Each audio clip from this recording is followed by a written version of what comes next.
The Autodromo Nacional Monza. This is a place that is built for speed in 1922, and it has been making history ever since. That straightaway has seen speeds of 230 miles an hour with machine. But today, we are here to find out what the human barrier, what barrier can be broken, the myth of the 2-hour marathon. Sal Masekela here with Paula Radcliffe and Craig Masbach, the two fastest commentators here. I am the slow one.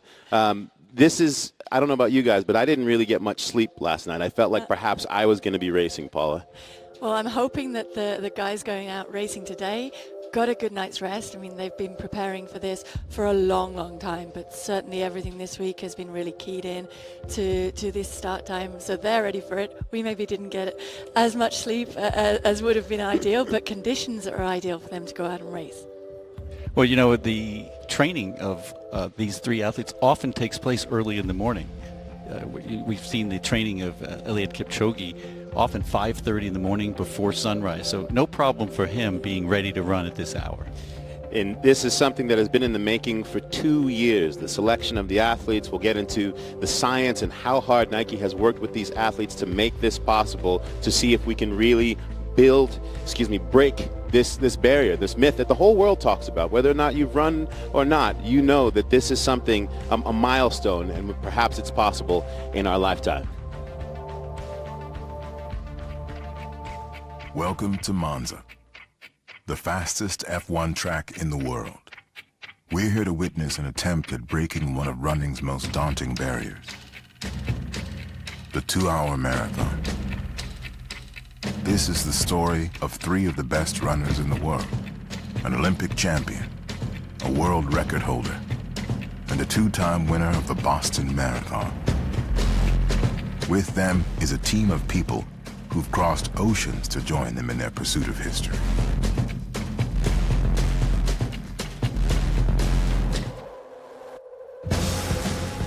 Together, they believe they can do what has never been done. Run 26.2 miles in under 2 hours. This is Breaking 2.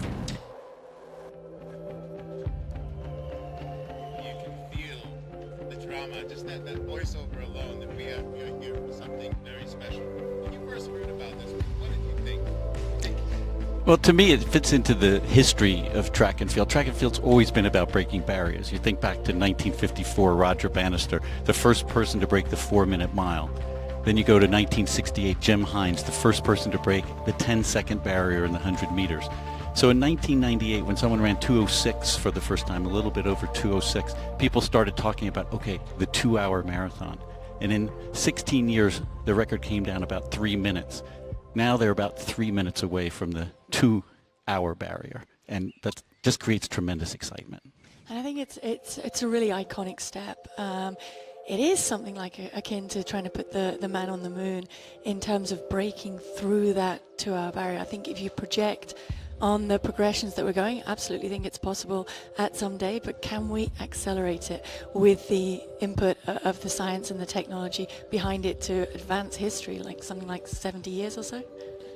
It's incredible. We will get into more of that science and what it means, but let us meet these three truly elite athletes that were culled down from 60 athletes in the beginning to get to this place, to have this opportunity at history. Of course, Eliud Kipchoge from Kenya, the most dominant man alive in marathoning. He's only been running the marathon for 4 years, but in the 8 marathons he's run, he's won 7 of them, including the Olympic marathon.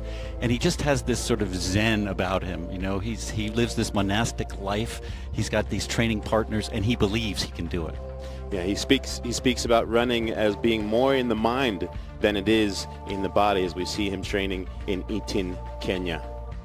Yeah, I mean, it absolutely is in the mind as much as the body, perhaps more so today. And I think that's the key difference. Eliud really believes that he can do this. From Eritrea, Zersene Tedesse. This man is very, very fast, and he has a background originally in cycling. that gives him that endurance specialty. Yeah, and I think the most exciting thing about Zerzenet is that actually he comes through in testing as the most efficient guy. His running economy is the best of the three of them, and he maybe has the most potential to improve. His PER is something like 210 for the marathon, but when he gets his fueling strategy right, then he can maybe make a huge stride forward. Holding that world record in the half marathon. We'll see if he can keep that going forward for double the time. And finally, last but not least, the young man, Lelisa Desisa from Ethiopia. You see his personal best there at 2:04:45, 26 years of age. At 26, 6 years younger than Eliud Kipchoge, 8 years younger than Tadesse. He has a youthful enthusiasm about him. He's a happy guy. And I think you bring that spirit to this possibility, right? You have to believe in the possible in order to make this happen. And I think his happy view towards life will take him a long way today. Of course, at the elite level of marathon running, you need pacers. Pacers make a huge difference in how a race is won. Today, though, Paula, a special setup with these pacers, 32 pacers in total that we'll have at our disposal. Yeah, a completely unique setup, and I'm really intrigued to see how this is going to pan out and how this is going to work. The caliber of pacers that we've got out there today is extremely high. The guys have been drilling all week, practicing those changeovers, and I know speaking to some of the pacers yesterday, that is the part they're most nervous about, is the time when they're going to draft in front of the elite guys and that changeover zone, if you like, because they're going to be switching around every lap. And that happening after each lap. Three of the pacers will cycle out. Another three will come in. Like you said, they've been practicing all week, but we've never seen it. We haven't seen it actually in race form until today. Well, all the major marathons have pacers. That's become standard in Berlin, in London, and for the races that are paced. And they use those pacers to take the athletes as far as they can. But a lot of times the pacing breaks down. They don't keep to the pace. They don't shield the athletes properly. The science tells us to break the 2-hour barrier, you've got to be shielded from the wind. That will make a big difference for the athletes today if the pacers can deliver on the scientific promise. Of course, the venue is also a very big star. We are here at this Formula One track, the Autodromo Nacional Monza, where we, of course, are not using the entire track. We are using this loop at 2.4 kilometers. Why this track? What makes this 2.4 kilometer loop so special and gives us a chance at really witnessing history? I think the biggest factor is that it's an extremely controlled environment. So obviously pretty much completely flat. There's no elevation change at all over the course because they're starting and finishing on the loop there. And the surface is perfect. So it's perfect tarmac, which, yes, is what they race on a lot of times in major marathons. But if you contrast it with something like New York, for example, the surface is a much more giving surface. It's much easier on the legs because of just how perfect that tarmac is out there, and that's going to really help. But I think the biggest factor is that with it being on that loop, should they have a little bit of wind on one, then they're going to get a little bit of recovery and wind at their backs on the other section, and it's so much easier to transition in that optimal fueling strategy and the optimal pacing strategy. And fast, fast, fast is what we hear. This is a fast surface. Speaking of fast, the fourth member of our team, he's really the pride of Philadelphia. This is a man for whom speed, he's no stranger. He set all sorts of records in his home city, and he is with us, actor, athlete, comedian, the one and only Kevin Hart. Good morning, sir. First of all, that is an amazing introduction. These people are going crazy out here. How you doing? Hello. Hello. No, they're going wild out here. You know, guys, I don't know how you're able to talk so calmly with that amazing Zen music playing behind you guys. It sounds like you're in a spa. It sounds like you're in a spa and you're talking. I was out here feeling so comfortable. But you know what? I feel at ease because I'm where history will be made. That's right. I am standing at the finish line where today I am hoping and keeping my fingers crossed that history will be made because I was here first. Look at me. I'm here, right here. This is where they're going to cross. This is where everybody's going to celebrate, and I got to celebrate first because I should. Because I'm Kevin Hart and I do everything big first.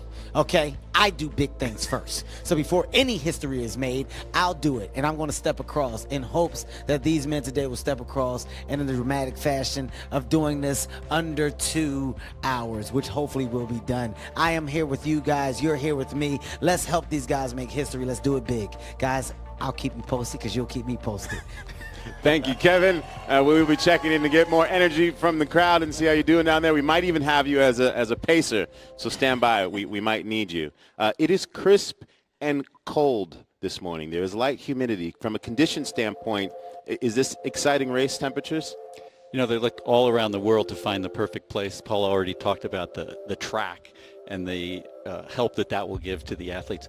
I think in terms of the temperature, we couldn't ask for more. That's why we've got these thick jackets on. We're not running around, but for the athletes, it's a cooling temperature, which they're looking for. Yeah, 53 degrees Fahrenheit. Just why is it that cool temperature, why is that important for at an elite level?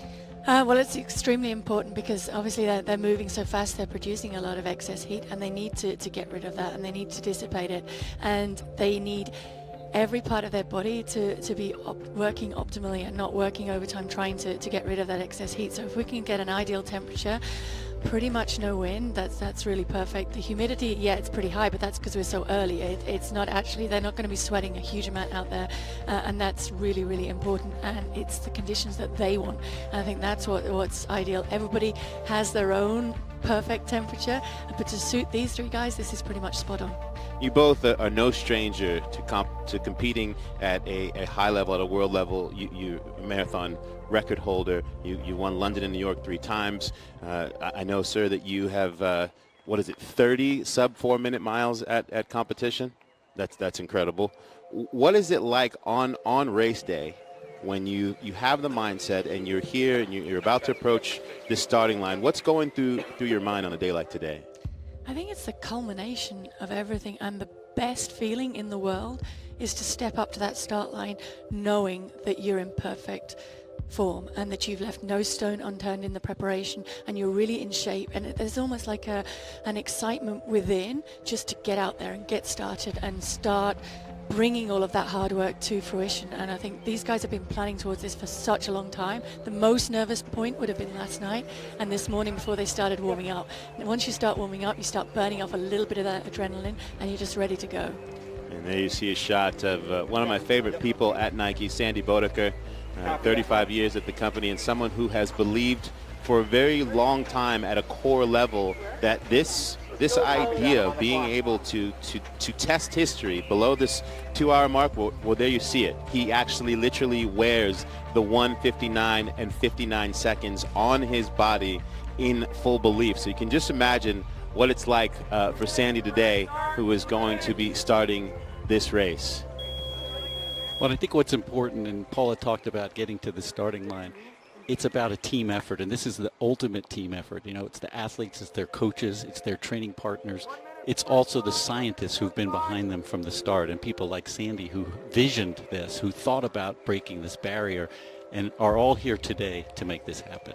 Yeah, behind the scenes, there's a massive team. You talk about it, we'll get into it during the race, of this team of scientists that have worked at so many different levels in developing the gear and the shoes, and also working with them at a biological level to say, okay, here's the human body.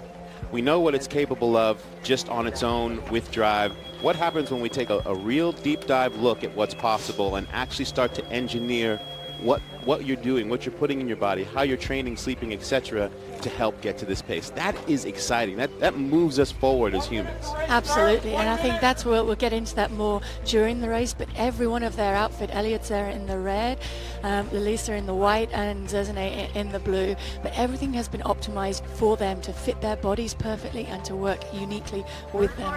All the way down to their shoes, each customized down to the end. This is exciting. We're underneath a minute to go. I really didn't sleep last night. I think I got about 45 minutes, and I woke up and I felt like I'm part of something. I've witnessed all sorts of types of history in sports, but to be able to have this type of moment, this is incredible. As we stand by for the start. 15 seconds.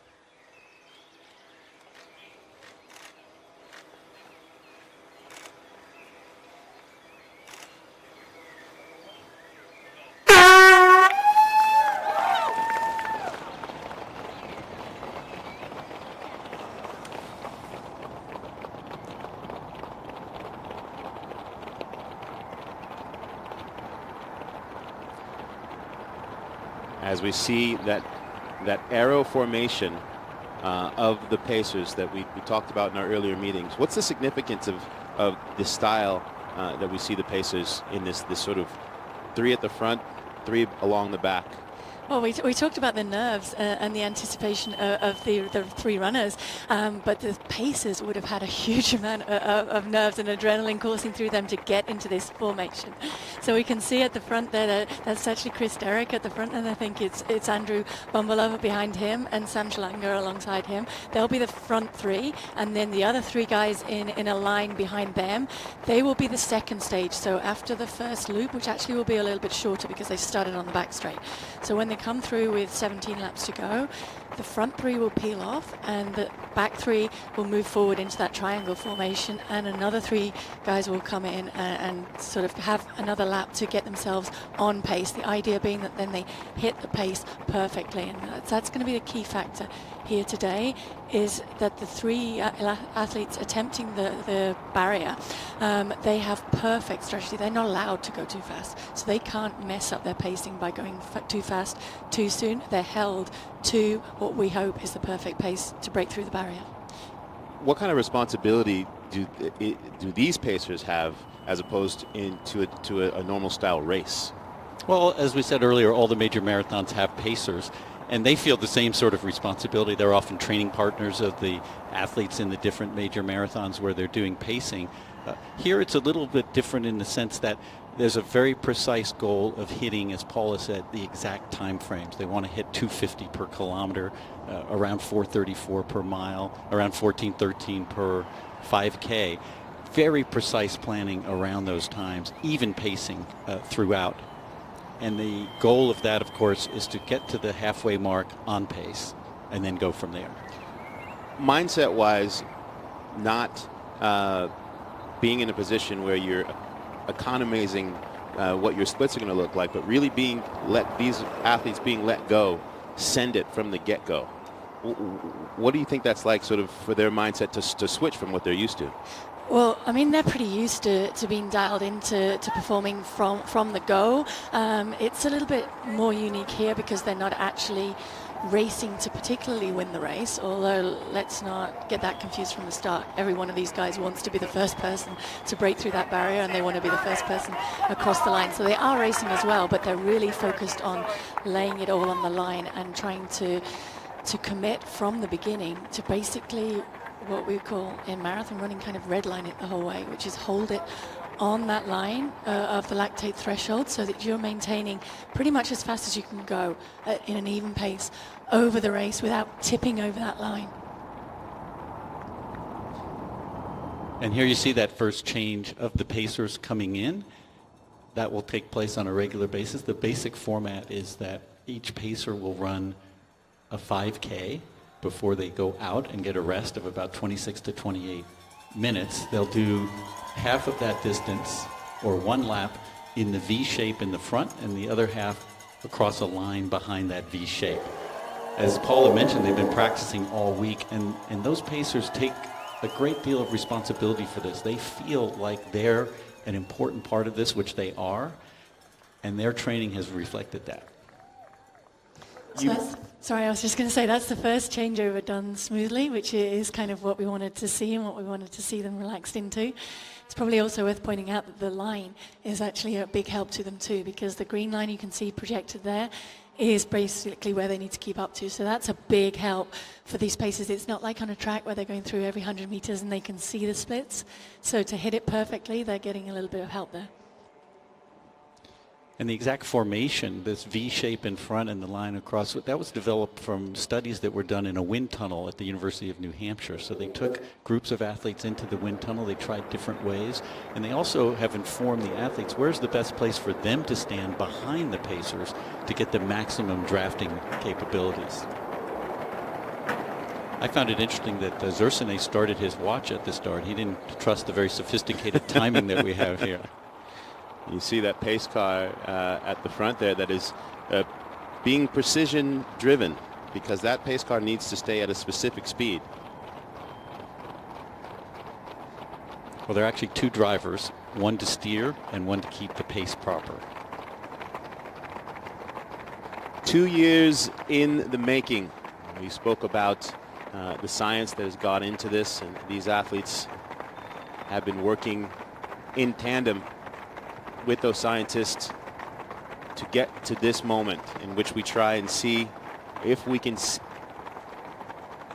see what's on the other side of the human spirit and get below these 2 hours and possibly make history.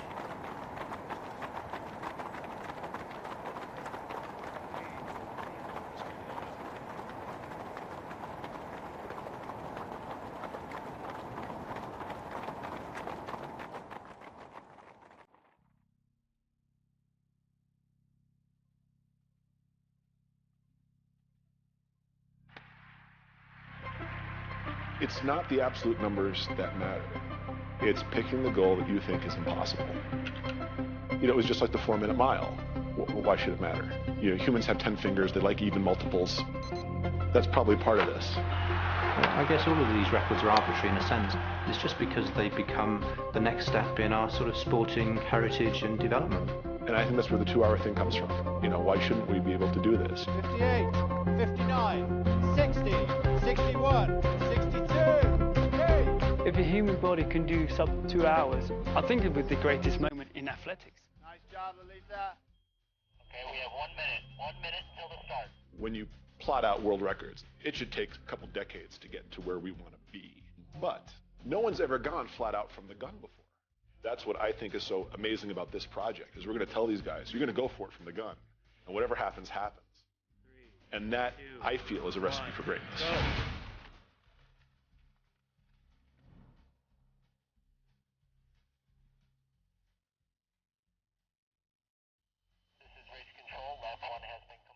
I'm 100% confident in the science, 100% confident this is mathematically possible and humans can do this. If it was easy, it'd be done. There's no hiding from the clock. We're going to send you a long way, about as long and as hard as we think is physiologically possible. And we're going to see if you can do it or not.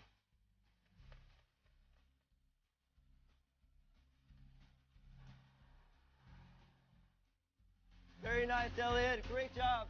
Go on, today. Nearly there now. It's about human endeavour. Why would you try to climb Everest? Why would you try to go to the moon? It's about the journey. It's about learning what our capabilities are.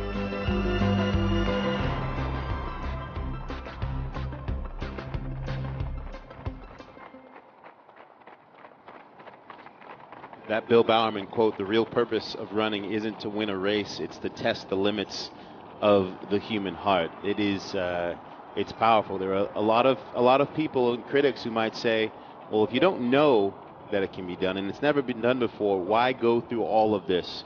Why do this if you risk maybe perhaps not getting to that barrier? I think that's what these guys do every day, and what every athlete, no matter what level you're at, everybody wants to see where their potential lies, to see just how fast they can run and see what they can do. I know that's what I wanted to do through my career, was finish and look back and say, okay, that was as good as I was capable of doing. So for these guys to get that opportunity to have the whole science background behind them, and that's another factor that's so fascinating in all of this, is we can look at all the sciences and we can do all the numbers and all the calculations, but these guys are human, and now we're actually going to see what a human being can do. And sometimes that doesn't always tally with the science. Sometimes they can go beyond that, and they're getting the chance to really test that limit. Yeah, sometimes athletes, and I'm sure you've gone through this in your career, where you might be criticized for your belief, for your actual belief in yourself and what you're capable of. And now to be able to have scientists say, I will take your belief, we'll plug in science and help you get to the place where that belief can be actuated. And one of the things that went into choosing these three athletes was that they embraced this. They didn't have to have their arm twisted. No one had to tell them you must do this. They saw the potential of this, and I think Paula says it, beautiful insight. This was another kind of challenge for them.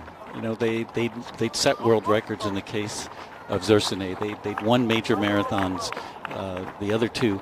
But this was different, and this was something new for them that would motivate them, motivate their team, motivate their coach, their group, and they were really part of something. And to me, again, it harkens back to the early 50s when people were chasing after the first sub-4-minute mile, when scientists at that time were not the friends of the athletes. Scientists were telling athletes their heart might explode if they broke 4 minutes, because people had been trying to break 4 minutes since the first man broke 4:10.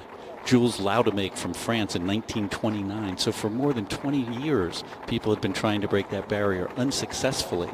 But someone like Roger Bannister, himself a scientist, was able to embrace the possibility. He didn't believe in the limits, and he was able to become the first man to break 4 minutes. As we see a nice shot of the Pacers. We saw those scientists in the piece, Dr. Jones, Dr. Skiba, Dr. Wilkins, and Dr. Brett Kirby.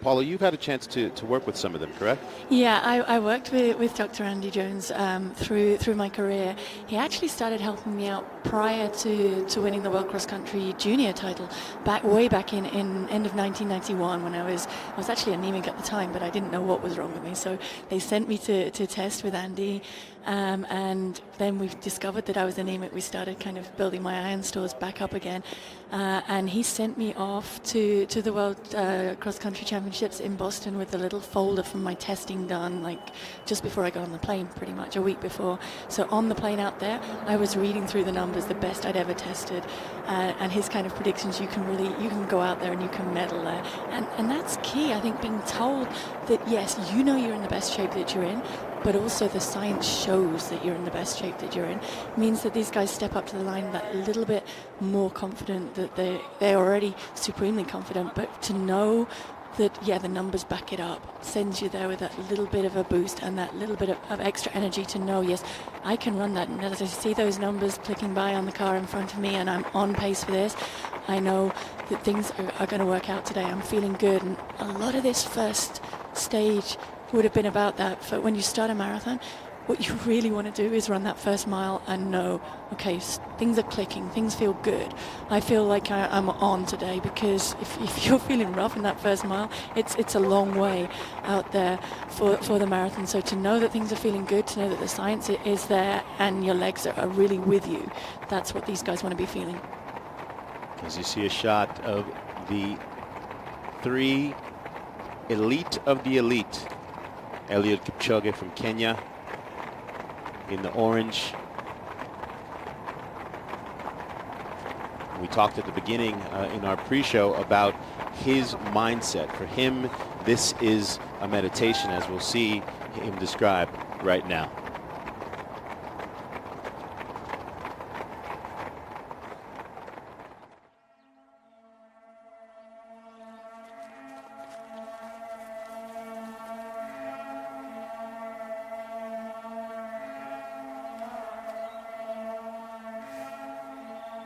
Marathon is life. And life is where you progress.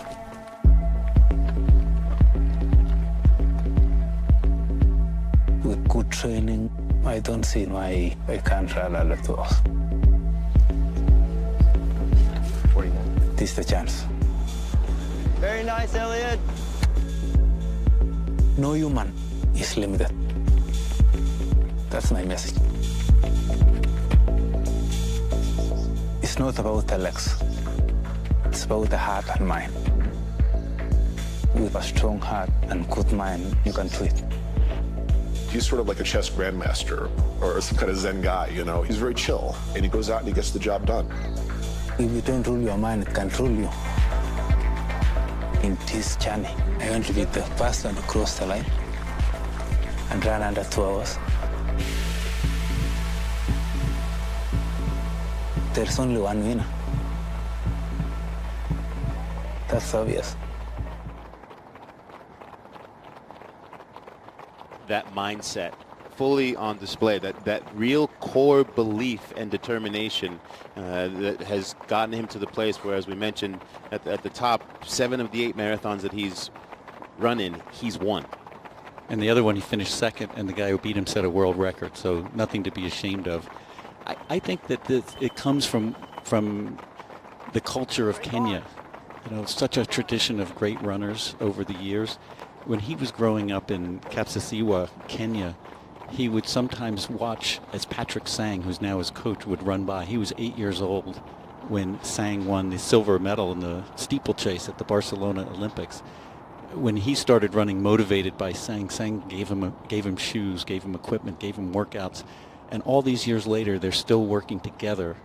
And, you know, he's learned from the generations of Kenyan runners who have broken all sorts of barriers over the years, and it's just internalized to him. Yeah, it is definitely a culture. I got to spend some time last year in Eton in Kenya at some of the camps, and I was blown away by that just collective. They all seem to possess that real belief that they can be the best in the world, despite coming from a very small place just above the Rift Valley in Kenya. As we see our first 5 kilometer split, the significance of that.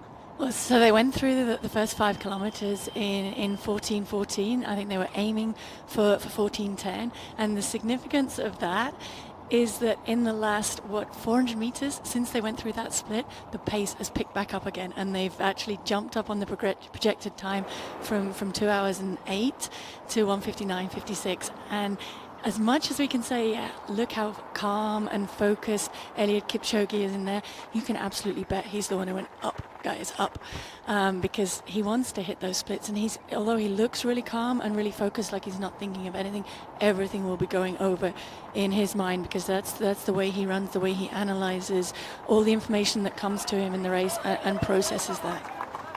The intention from training was for this team to stay as close together as possible. How long do you think that they'll be able to last in this grouping?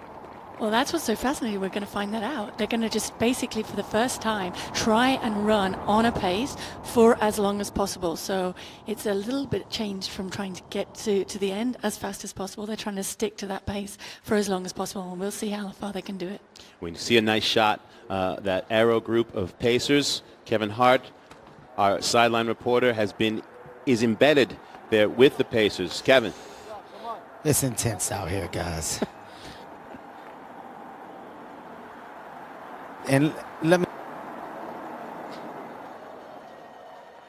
We have some audio difficulties with Kevin. We'll get his mic fixed and then get some perspective from him there. The Pacers have a specific situation there. They have trainers. They're getting nutrition. They have physio for that 27 minutes or so during the break, so that they can be able to get right back into the mix and not lose.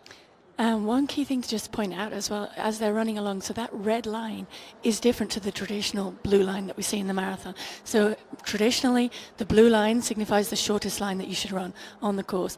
That red line actually indicates the inside line, so they need to run outside of that to be running exactly the measured distance in this course. Is fully certified. It's all been fully measured out by one of the best guys, David Kurtz, in the business, who makes sure that they hit it exactly there. So he has said, don't worry if some of the pacers step inside of that line or step on that line. Then we don't really mind if they don't run the exact distance. It doesn't matter. They're only running 5K each time. But the guys behind it, you won't see them step near that line. But they will run as close to it as possible to be absolutely running the shortest line. To hug it and take advantage of it as much as possible. When you look at the different styles in the manner in which Eliud Alisa and Zersenet run, they look different, but it works for them. What are some of the key things? Well, one of the interesting things in the testing that was done was they all were incredibly efficient. Now, you look at their styles, they're all different, but efficiency has to do with the individual athlete and their physiological makeup and their biomechanics. And Zersenet Tedesse is known to be incredibly efficient. Indeed, he sits on the half marathon world record. Can he double it up with that type of pace here today?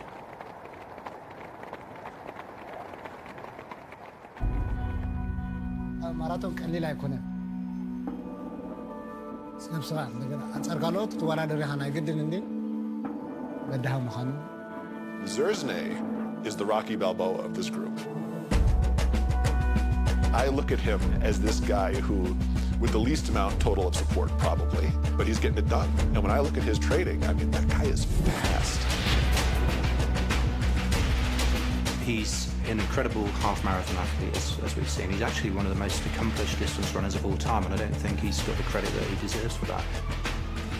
ነቲ ኣብዚ ናይ ሰዓታት ናይ እምባእሲ But Zerzne, what I've seen from him is speed. He is so fast. This guy's an absolute machine.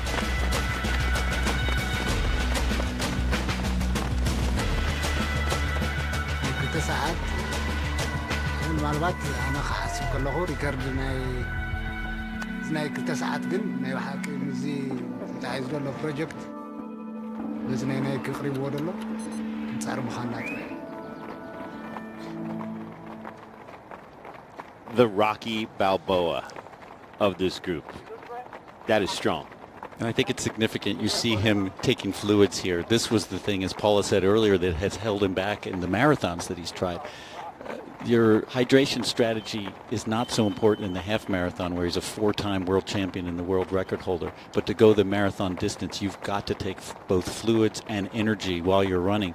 Each of these guys has a different fluid that is tailored to the kind of sweating that they do, all of which was studied, and the kind of energy that they need at different points in the race. Specific carbohydrates, specific sugars even, that are particular to each runner. Specific salts as well, things that they know their stomach can tolerate. That's really important in the marathon, that you can take on fluid and you're not taking on here. It's ideal because they're not taking on too much at one time. When you're usually racing a marathon, you take on fluids every 5 kilometers. You need to get a little bit more in you. But when they're getting it as often as they want, and certainly every lap, so every 2.4 kilometers, they can take on smaller amounts that can be then absorbed better and more efficiently into their body. And that's the key point, I think, when we talk about Zerzne and how efficient he is, but how he really hasn't performed in line with his abilities so far over the marathon distance, and I think that's key. It's down to the fueling. He just hasn't been able to optimize that strategy in the human body with the glycogen reserves we can put in place before the race. Can only get to around about 20 miles in a marathon, and then after that you have to have taken on fuel during the race, and that's what he's really worked hard on perfecting, so that he's getting optimal fuel into his body to be able to maintain that pace throughout the race. Because at that 20-mile mark, if you don't have the fuel, what happens in your body? You hit the wall with a big bang, and that's what the marathon's about, and it's painful. As a civilian who has run one marathon, I ran New York in 2009, I hit that wall. And it was the worst day of my life. I was literally looking to the heavens and asking it to die. I didn't, and I finished. And I was humbled. It was one of the most humbling experiences of my life, and I couldn't imagine what it's like at this level. Yeah, I think that's the key thing about the marathon, is that it is humbling. It's very much a distance that, yeah, you can conquer, but you always need to respect it. Kevin, the Pacers are approaching you, sir. What is your perspective down there? Well, first of all, amazing transition after talking about the humbling wall of death.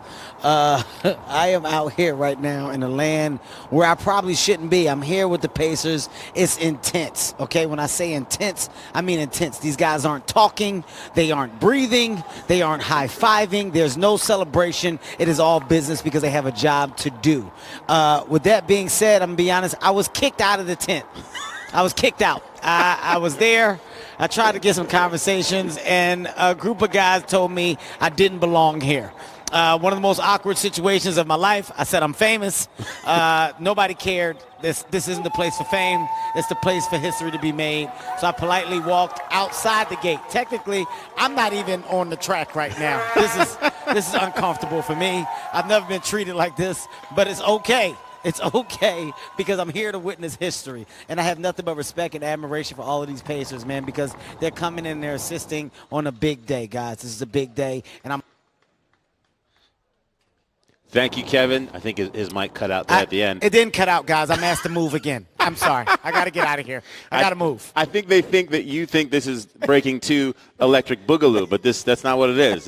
This is Breaking 2 trying to break the 2-hour barrier of the marathon. You like that one? I know you did, Kevin. That's a good play on words, Sal. Good job.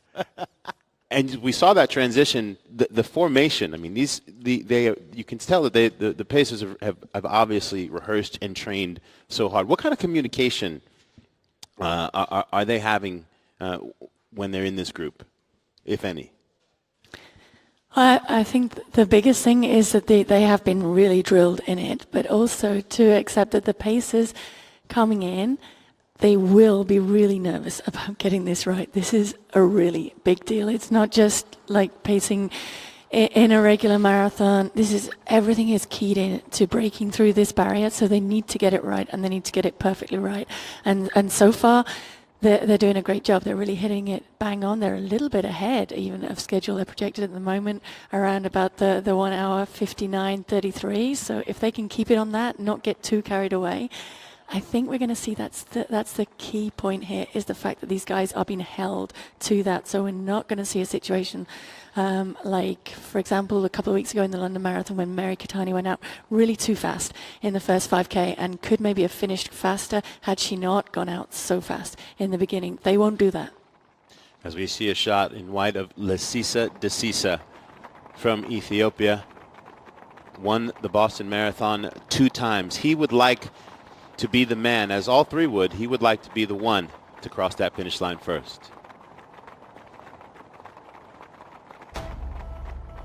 Fiigicha kan murteesse kan eegalles mana barumsaadha.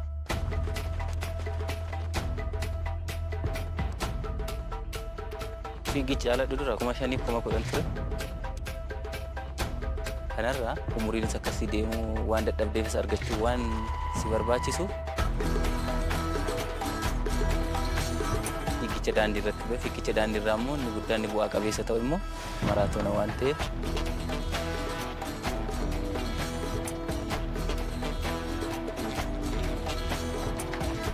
Lesisa, he's a younger guy. He has no doubt he can go in against a couple of good guys in the marathon and shake it up. Well, he really impressed us. His attitude seemed right, just he's the whole package. Boston again nam wadu fiigicha sana mo'annaa fiigicha jiruu keessi jijjiiru. Eenyummaa keessi guddisu atileetii akka taatu.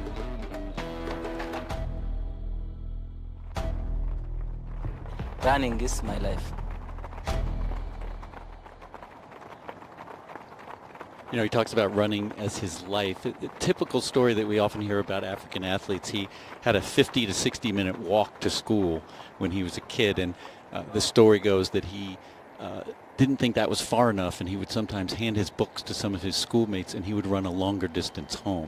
So training from a very young age. I think it's also significant that he's wearing a white jersey. It's his favorite color, but he considers himself a man of peace after he won that 2013 Boston Marathon, where of course there was the great tragedy of the terrorist act there. He gave his medal back to Boston, and the city really embraced him, and it was a kind of change of life experience for him to be part of that story. And of course he came back in 2015 and won the race again. Incredible. At what point did he really start to make an impact where people are able to say this young man has the potential to be amongst this elite group in the road? Well, pretty much on his debut. He came out and he debuted in Dubai in 2013, and he ran 2:04:45 there, and that still is his personal best to this day. He's still come back and he's won Boston, which isn't always a race that's about times there. Yeah, if you get a following wind, it can be, but on the occasions he's run, it hasn't been ideal conditions there. So he definitely is capable of going faster than that 2:05:45, but to come out and hit it on your debut and then struggle to get close to that, sometimes that can play games with the mind, but it hasn't done that with him. He's still very young. We usually say you hit peak in the marathon around about 29:30, 32, and pretty much where Elliot is right now. So he still has a lot of margin to improve and to get even faster. You know, he's a little different from the other two. His first running really was on the roads. He ran some track and field at a very young age, but he immediately went to the roads, and as Paula said, went to the marathon at a very young age for the outstanding performance to start. So the other two, Eliud Kipchoge, really burst on the scene in 2003 when he won the World Championships in the 5,000 meters, beating 2 legendary athletes, Hisham El Guerrouj, who won that event, the 5,000 in the Olympics the next year, and Kenenisa Bekele, who's many consider one of the greatest distance runners of all time. And this 18-year-old, more or less unknown junior athlete came out and beat both of them, and that announced the arrival of Kipchoge.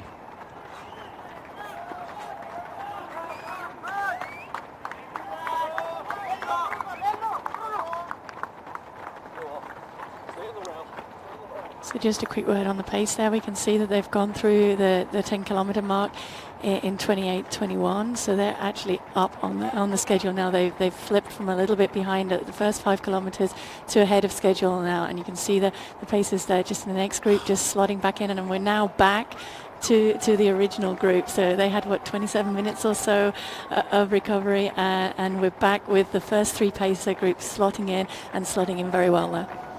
That's so cool. That was, I mean, the manner in which they switched in and out, it's perfect. It's like they're running as one unit. Well, there's a lot of thought that went into who would run when, and Paula mentioned earlier the tall man in the middle there, number 1 on his chest is Chris Derrick. He's probably the tallest of all of the pacers, and that's an advantage, of course, because he's creating more draft for the runners behind.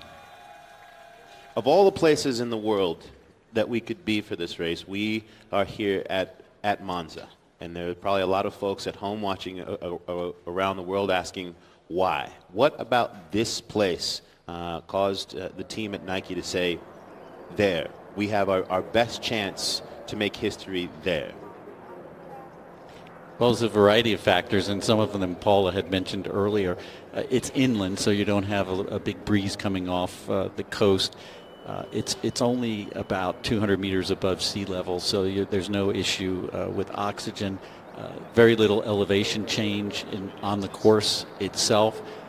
The temperature, as we said, is perfect, and as Paula mentioned, the humidity is not a factor really in this race. So you take all of those factors, the surface that Paul talked about earlier, and of course I like the fact that it's got this history of speed, which you documented. The fastest Formula One time ever. Yeah.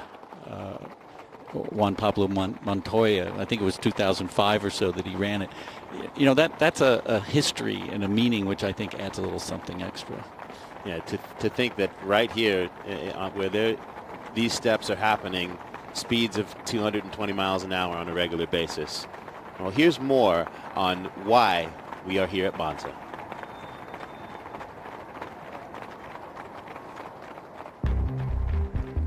I think breaking 2 is possible if we have the right circumstances. We'd spent a lot of time trying to figure out what would be the best course. Top in our book was make sure that the course is really flat.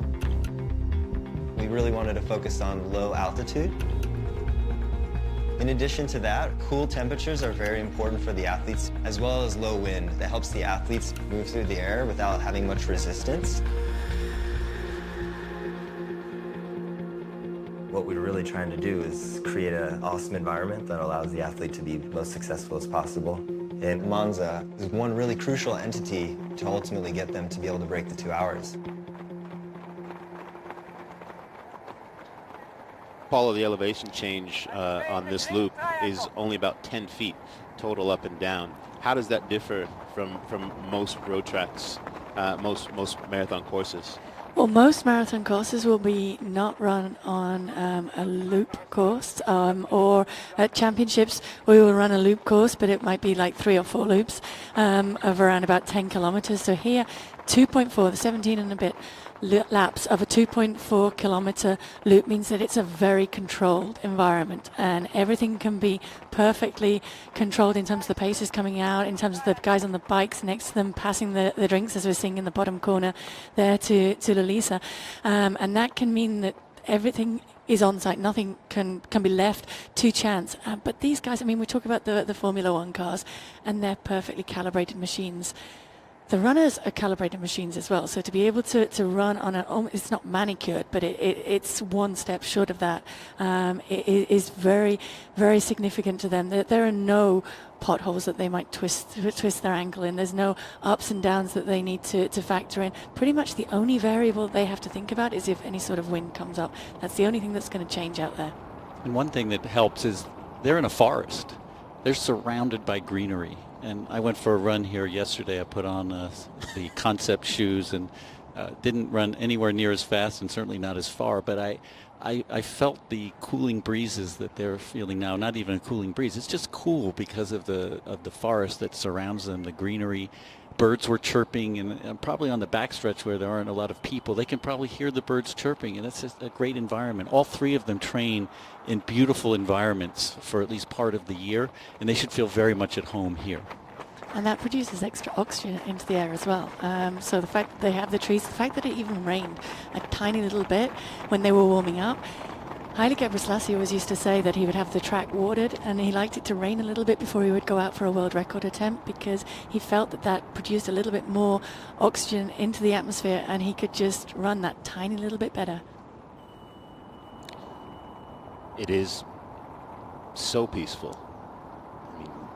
I mean, there's no loud clanging for the most part. We have a small, intimate group of fans that were brought in here specifically, but it looks like almost a training run, obviously, besides the car in front of them and the folks that are there helping them with nutrition and hydration, but it looks like they're out on a training. It does, and I wonder, is that significant? Because a lot of times when you come to a big race, the crowd is a big factor. I know when I ran in London, to have that huge crowd and the atmosphere behind you and contributing absolutely helps you to elevate it to another level. And that's maybe the only thing that's actually missing today. This is hugely significant to each of those runners. There's no question about that. But the actual only point on the course where they have a huge crowd there is when they come down through this area where we're sitting now, and they'll come through the changeover zone and past the pit lane. The rest of the time it's very quiet out there, so that does help them to get into their rhythm, but I wonder also, does it mean there's a little bit missing?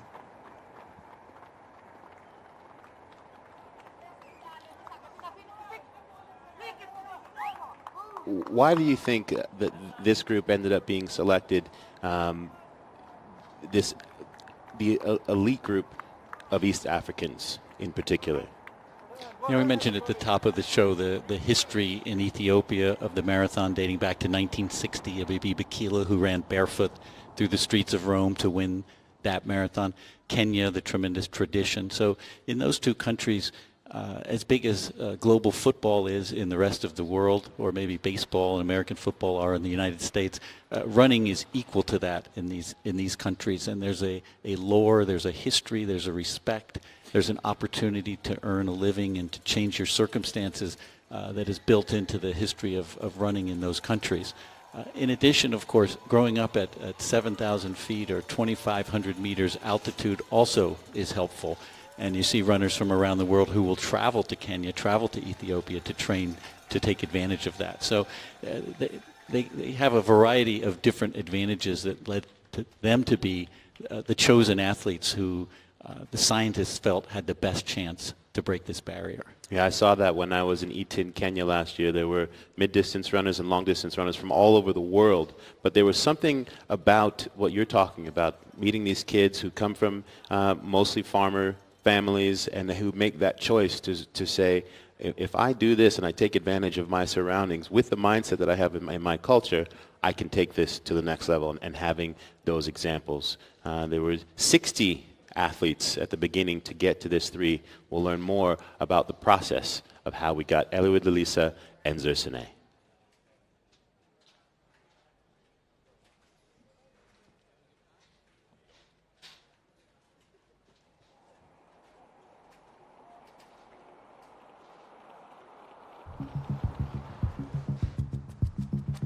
With the athlete selection process, we started with scanning about 60 athletes where we could look at their past performances and start to whittle on down from there. From those 60, we then identified about 18 athletes that we would then bring in the laboratory, say, let's put you through the full test and see what you're really made of. Nice job, Steven. We tested a number of different things. One of those was what the athlete's VO2 max is. So you can think of that as how big their engine is. Well done, perfect. Another thing that we looked at was how economical they are to run. You can think of this as your gas mileage. It's how much energy are you expending to run at a certain speed.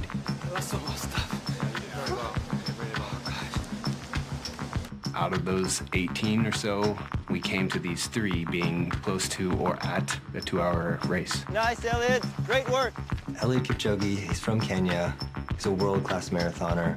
He is 100% committed. He's 100% confident in his ability to do this. Lisa DeSisa is from Ethiopia, Perfect. Just settle into that rhythm.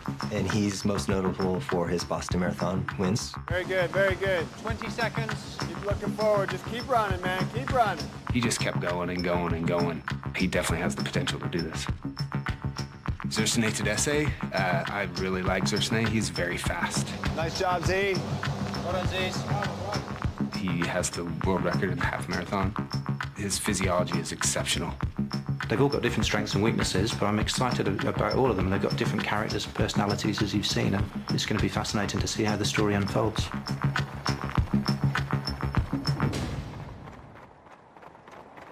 We just saw a glimpse there, but it was very interesting to see the different levels that they were putting these athletes through, even with the treadmill that was specific, and they'd make sure they had the right sort of weather conditions when they were even running on the treadmills.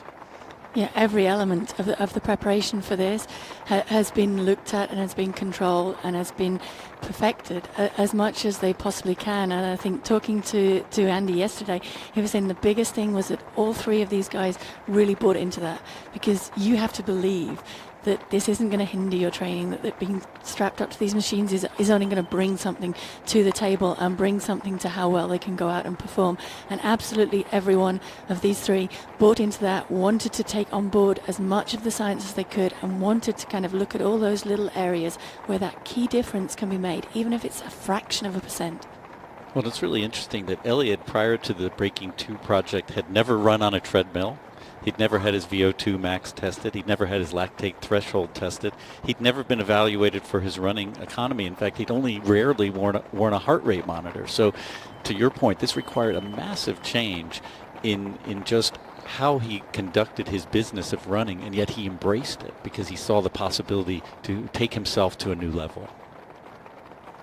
And when we talk about the fact that we're trying to shave off just under 3 minutes here to break this barrier, it really puts it in perspective, and we see that this pace, put in the context what it's like at this pace, staying this driven.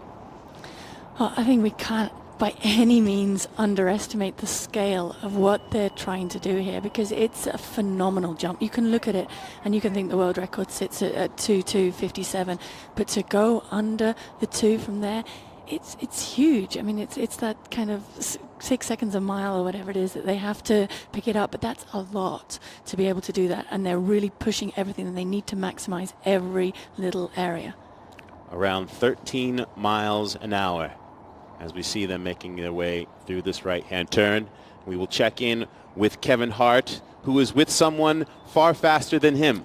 I am with the man, the myth, the legend. I'm talking about Mr. Carl Lewis himself. Carl, this is amazing what we're witnessing here today. Yesterday, I said, you know what, I want to experience. I want to see how fast these guys are actually going. So I decided to get out there with the Pacers, because that's the type of person I am. I got to witness it myself. So I got out there. You know what? I'm not going to talk to you about it. I want you to see it first. We got a clip of what I did yesterday. Can we show the clip to Carl, please, guys? Let's show Carl the clip. This is me with the Pacers. My new nickname is going to be Cheetah Feet.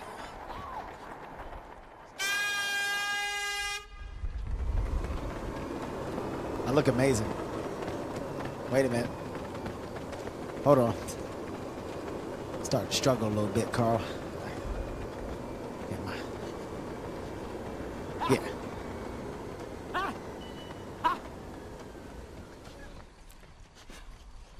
Woo! Y'all keep going. I don't even think they know that I stopped running. That's how fast those guys are going. Those guys they're like gazelles. A lot of people don't know this about me, but I have asthma.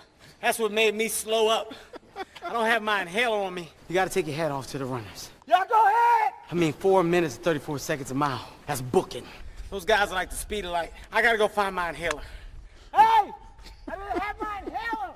They have their inhaler. Should I be walking on the track? Yeah, I mean, as you As you see, Carl, I'm an asthmatic. You saw that. So how much farther could you think you could have gone? Oh, I could do the whole 26 if I wanted to, but I had my wedding ring on. That slows me up. What did you think about my form, though, Carl? I thought the form was good, until you started to slow down, but it's all you were clear when you decide, okay, let me let these guys go. Because, I know you, Kevin. I watched you run yesterday, and I know you have to let other people win sometimes. See, that's what makes you a legend, Carl. You understand how to feed the ego. We're nothing without the ego. Anything that you have to say, man? I mean, listen, the guy that's done everything that you've done, of course, not only in the world of running, but just in your career, to see what we're seeing today, like, are there any thoughts? Like, what are your concerns? What do you think overall about this whole concept of these guys trying to break this record? Oh, man, I think it's amazing. When I look at what they're doing, first of all, you start like 2 years ago, and you start thinking about, I'm going to do something in 2 years from now. That's the biggest issue. I can't be sick in 2 years from now or feel bad or anything like that. And when you finally get to this moment, you've got one shot right tonight to do it. So when they started off, I know it was exciting for them, but also trying to keep your pace down. Did I sleep well last night? Was I too excited? Am I going out too fast? Gosh, my stomach's starting to cramp, but is that going to be too bad? There's so many things you're thinking about. And in our races, it was over in 10, 15 seconds, but they've got to do that time after time. Is this step right? Because that 1 second could be over 500 steps, and then all of a sudden I'm 500 steps behind. So there's a lot for them to think about and stay focused for those 2 hours. I can't imagine how marathoners do it. Yeah, I mean, the only reason why I couldn't do it, Carl, I'm lactose intolerant. So, my biggest thing is my stomach, my digestive system. So I don't know, what it's going to be like. My thing is, am I going to have an accident? That's the thing that's on my mind the most. But we don't need to get into me and my system. It's not about us. It's about these guys out here today. We're going to continue to watch and hopefully witness history. We're going back to you guys. I'm going to talk to Carl because I want to talk to him about breaking the speed of light because that's what I'm focused on. It's a 2-year plan. Back to you guys. Thank you, Kevin. In the midst of that hilarity, Carl Lewis, who was in our research meeting yesterday, which I just had to put that into perspective. But he said something very interesting about that 2 years and looking forward and what you need to have on that day. As you see Lalisa here. I thought Carl said something really smart. He said that a lot more can happen in 2 hours than can happen in 10 seconds. Here's Lalisa and his training on this road.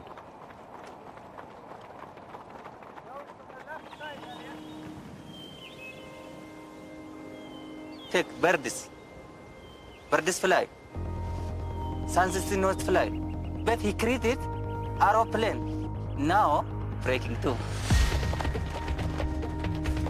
We're saying, not only are we going to bring you in here, Lalisa, you're going to break a world record. And you're going to go under 2 hours. It's one of the best tests we've had. This is fantastic. Yeah. You'll do this. That's a crazy idea.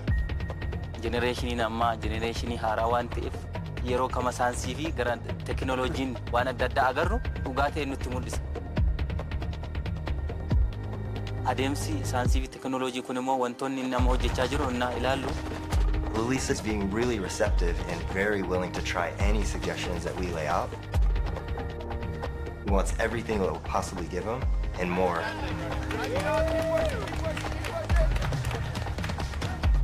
ሁለት ሰዓት በታች እንዴት ነው ይቻላል ወይ? Maybe this is not possible. Supported by science and technology, maybe possible.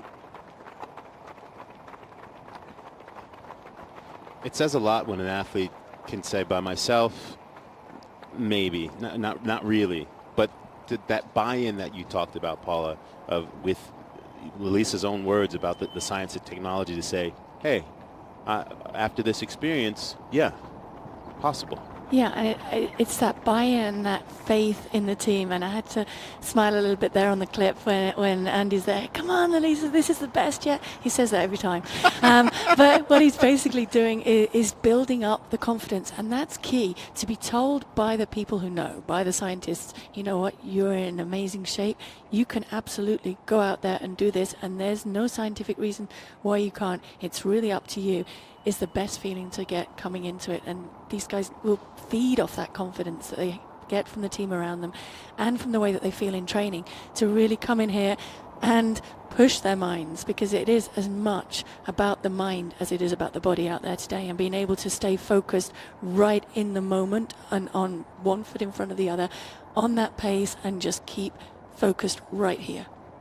You know, of the three runners, he's the one that had a little bit of difficulty earlier in the year with a small injury.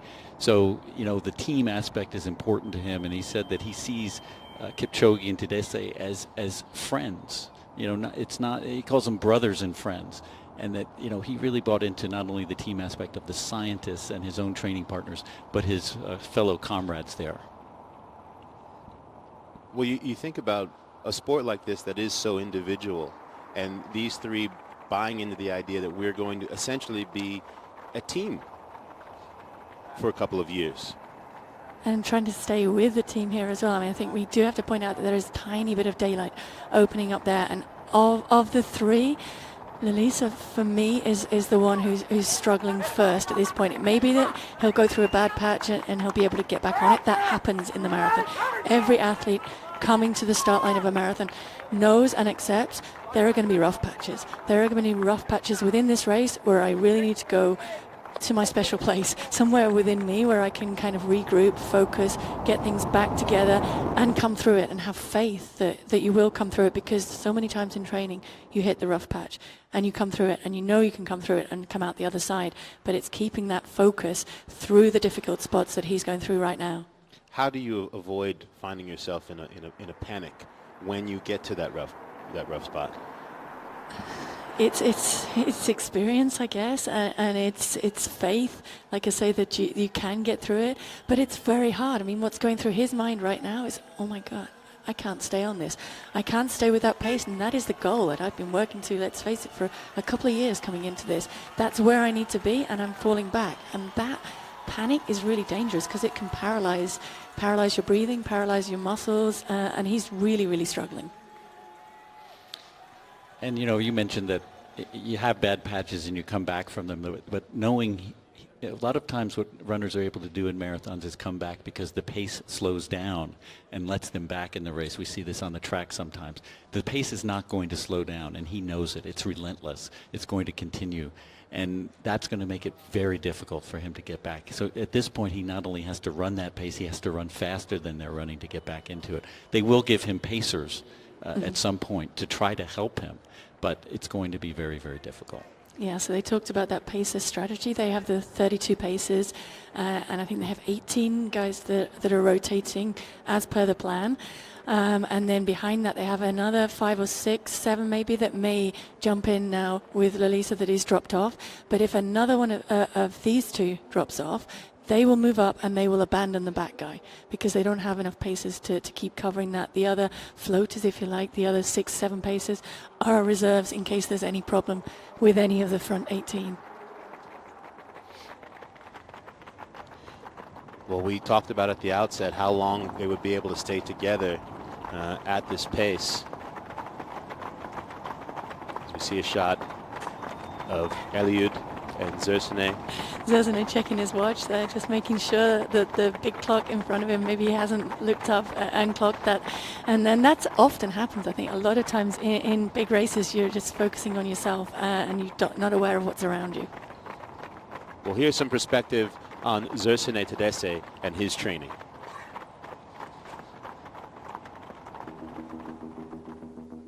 መጀመሪያ አንጎልካ ክቕበል ኣለዎ እንደገና ኣብቲ ትሰርሖ ትሬን ድማኒ ናይ ባሕቂ ትሬን ትሰርሕ ኣለካ ጣዕሪ እንድሕር ኣሎ ኩሉ ግዜ ኣምላኽ ግዘካ ንሓወት ማለት እዩ Zerzene was head and shoulders above everybody we tested, and we didn't even have to look at the numbers. We basically saw him on the treadmill, and immediately he shines like a different character in the way he runs. There's no question that he has the physiology. His running economy is exceptional. You look at his numbers on the treadmill and on the track. You know, you could argue, is our best prospect. 2:10, 2:11, 12, 13, 14, 15. Excellent. Perfect. He's barely making any lactate. He's barely breathing hard. And it's world record marathon pace. Guy's a monster. His numbers are nothing short of extraordinary. He holds the half marathon world record. Not surprising at all. What is surprising is that he was unable to make a great leap to the marathon. I don't think that he really knows how much to drink, how often to drink. I think his deficiency is something that we can overcome. The asatadia na mai to go road train to magagawa to sro narwatika they can nagare. In my opinion, he's the dark horse. And if I were Lalisa or Elliot, I would be very concerned if I come into the last mile with Zerzhnay Tadesse.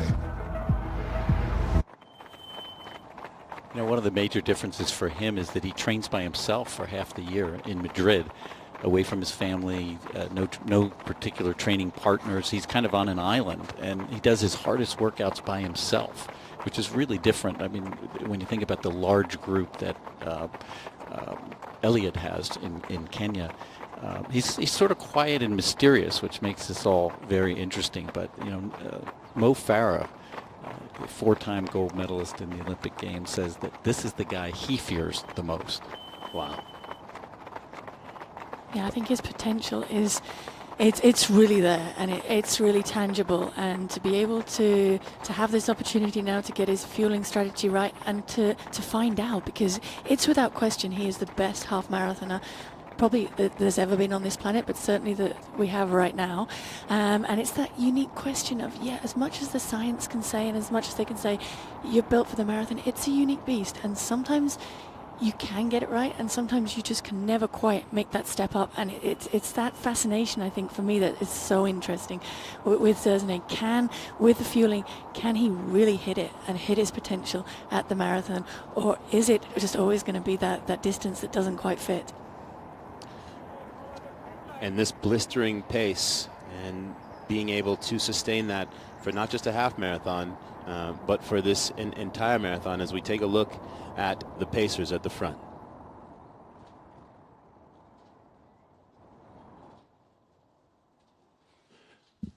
So here we get a look at exactly how that changeover takes place. There's 150 meters where in the first 50 meters the group exits that's in the lead.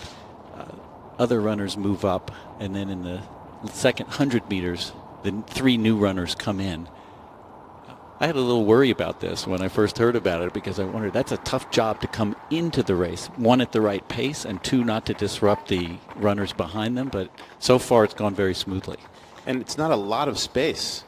No, it's a short area, and I was talking to Bernard Lagat. I'm not sure if this is him coming in now. I haven't spotted him yet come in, but he said that he was really talking to Kipchoge about this and saying, like, you have to not, because the instinct is when the first guys peel off and the next row moves up, your instinct is to follow them and move up. But what they have to do, and he said, give us space, man. Give us space to get in there, because you need to leave us 2-3 meters at least to be able to slot in as that second row of pacers, and then to be able to get back on pace.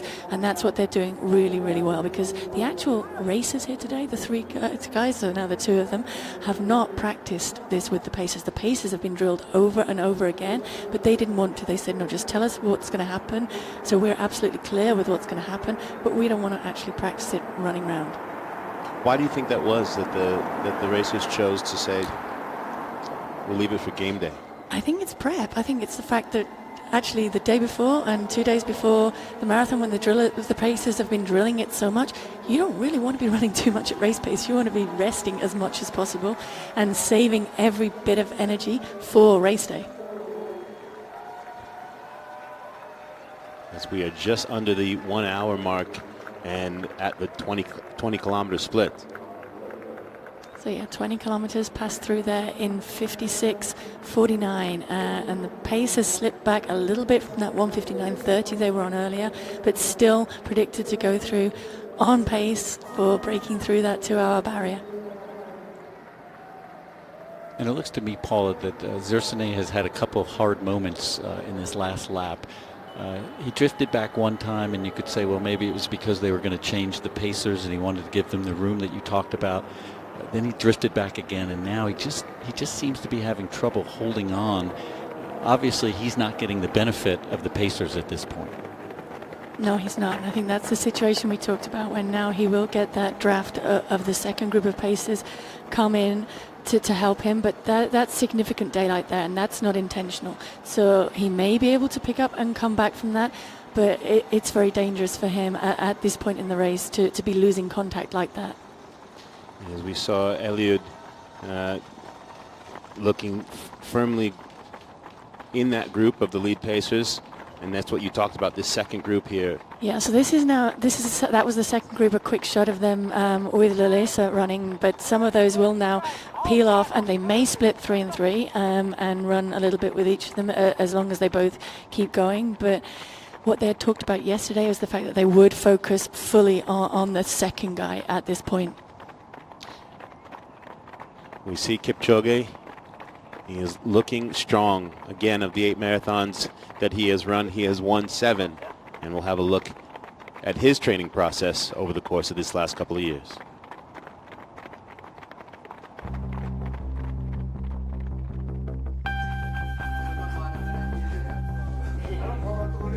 Sport needs teamwork. If you are only one, then you can do nothing. But if you are more than one, then you can do great things. There was this sort of serenity when the Kenyans were training in particular. Kipchoge's got this quietly dominant personality. He just exudes class.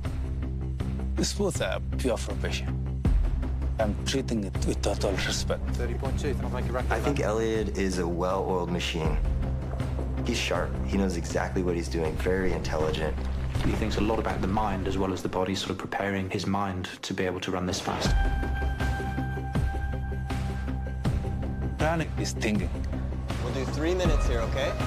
Very nice, Eliud. You need to focus fully and think positively. Right now, when we talk to Eliud, he says, I will break 2 hours. Absolutely comes out with it and says it, I will break it. He's very confident. He has real belief in his own ability. He was leading pretty much the whole way. Good run, Eliud. Well done. Passion is a choice. You need to choose to be great.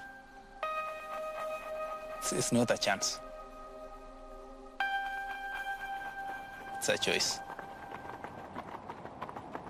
I love his philosophic approach to his sport, and I mentioned earlier the sort of monastic lifestyle that he has at his training camp, where he shares a 10-by-10 room with another runner.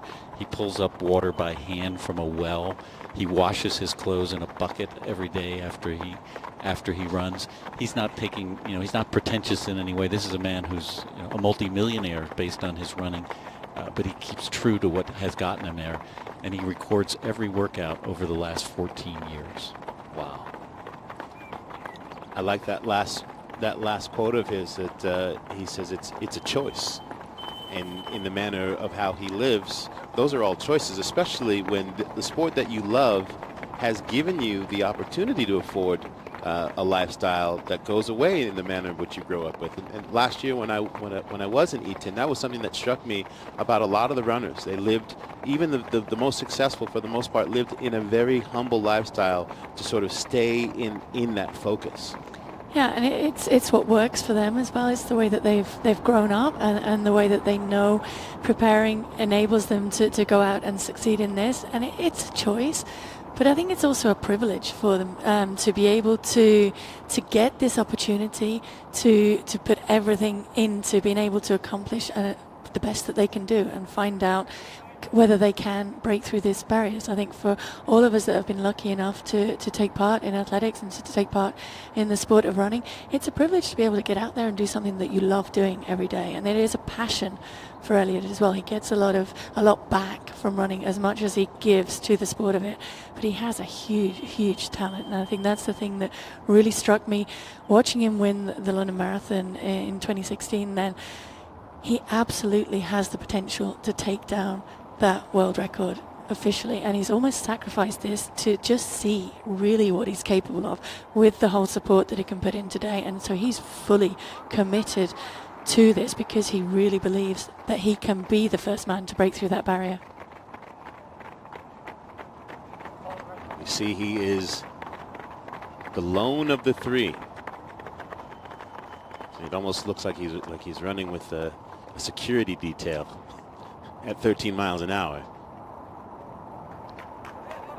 And to see the manner in which Desisa and Tadesse have dropped off, it really it really puts in the context. These are the best runners in the world, and this pace has gotten the best of both of them, and they've been training specifically for this moment for 2 years. And that just underlines, I think, the enormity of the feat that they're trying to achieve here. We probably can't stress enough of that. If you set a treadmill at the pace that they're running at now and you try to maintain it, most of us could not do that for more than kind of 20, 30 seconds, if that. Some of the paces out here are at world-class level.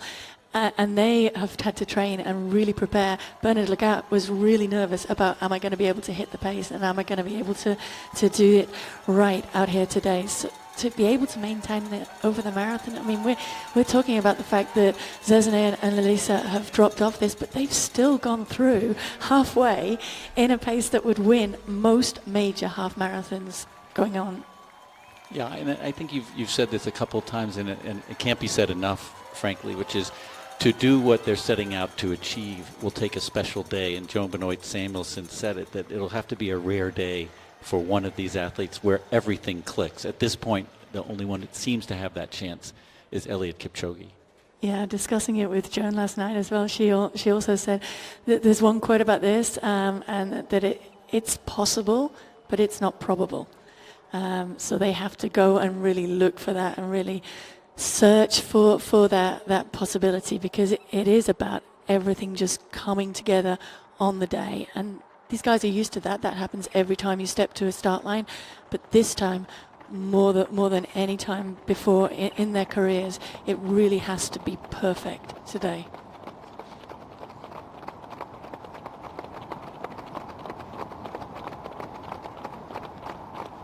There is Bernard now in the second pack in the center there, and slotted in right behind him, focused just on his heels. Eliud is he basically hasn't moved from that position in that formation. Even when the three athletes were all together, he was very much the alpha male, if you like. He was the guy who's controlling it. It's the way he trains to. It's the way he's used to, almost without words, dominating the group and getting them to run where he wants them to do, and just focusing. You can see his head is barely moving, and he's just absolutely in that place inside him, focused on what he's aiming to do today. As you see in that shot over the shoulder of Kipchoge, the scientists on the bike communicating, looking at stopwatches. The science is really the key to this possibility at breaking 2.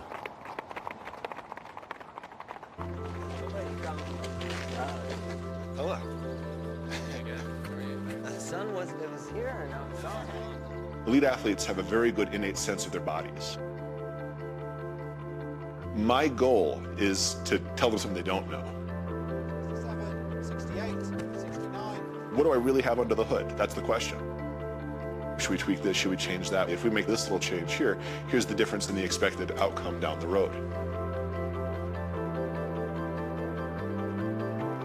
We're taking the latest advances in training, latest advances in technology and algorithms and mathematics that go into predicting how they're going to perform. What we're saying is, can we get a bunch of marginal gains that makes the impossible possible? Sometimes we develop technology just to help us collect data. We had them swallow a core sensing pill. And wherever it is in their intestinal system, it's giving that temperature. Core body temperature right now is 37.4. We're also going to put skin temperature sensors on them. We look at the gradient, or the difference between what their core is and what their skin temperature is. Because if it's cold on the skin, they're getting rid of all that heat. The feeding during the event is so crucial. There's a certain amount of energy that you can store to enable you to run at a certain speed, but it isn't enough to take you beyond about 20 miles normally. So it's absolutely essential that we feed enough carbohydrate in a drink at the right times. But it's going to be crucial that they practice that. That could make at least a couple of minutes of difference. Interesting part of this story is not all the kind of scientific witchcraft we can do. It's this sort of journey of taking the three guys, all of whom are really talented, and telling them, here's what your data shows, of course you can do this. And that, I feel, is a recipe for greatness.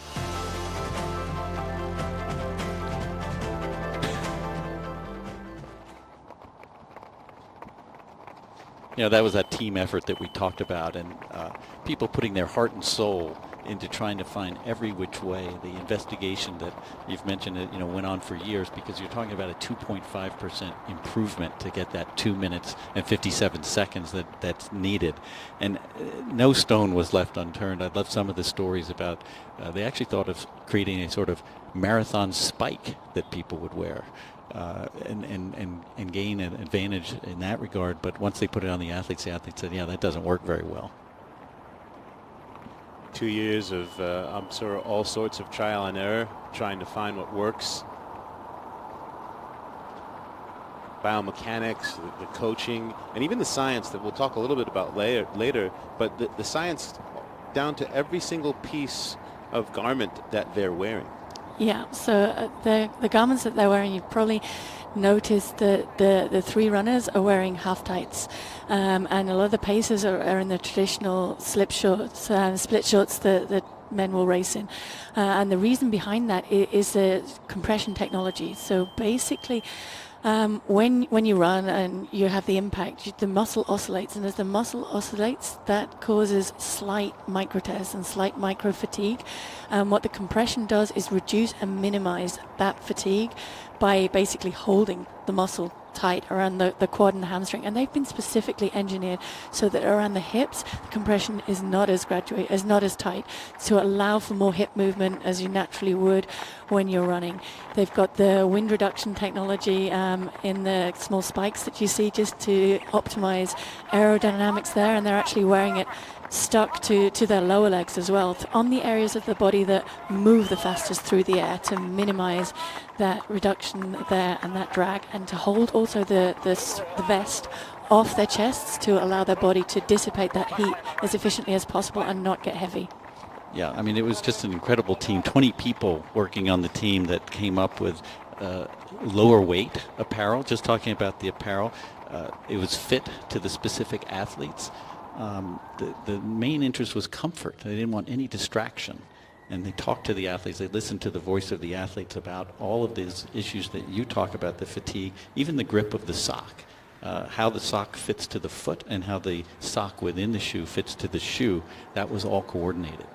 And it's interesting when we look at all those factors, the biomechanics, the coaching, design, the nutrition, etc., all to get to that percentage number, all these little things to get to that 2.5% to come down.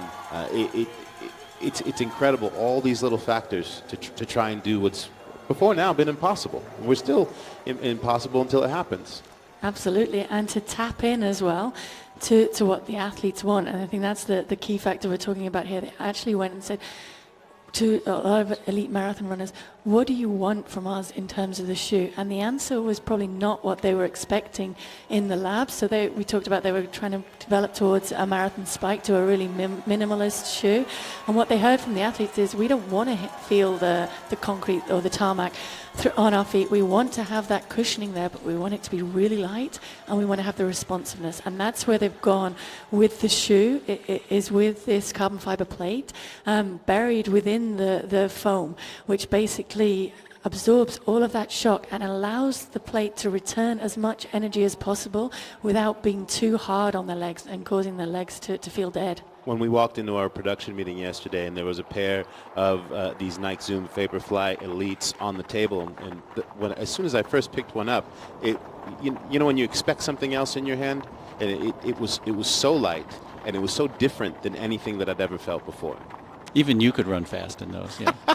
What the athletes said, Paula was referencing, is that they wanted the right weight, not the light weight, and that was the real insight that led to this footwear being developed. And the ZoomX foam that's there returns 80 to 90% of the energy. Well, when we say that every piece has been designed specifically for them, you will see what detail we mean in this piece.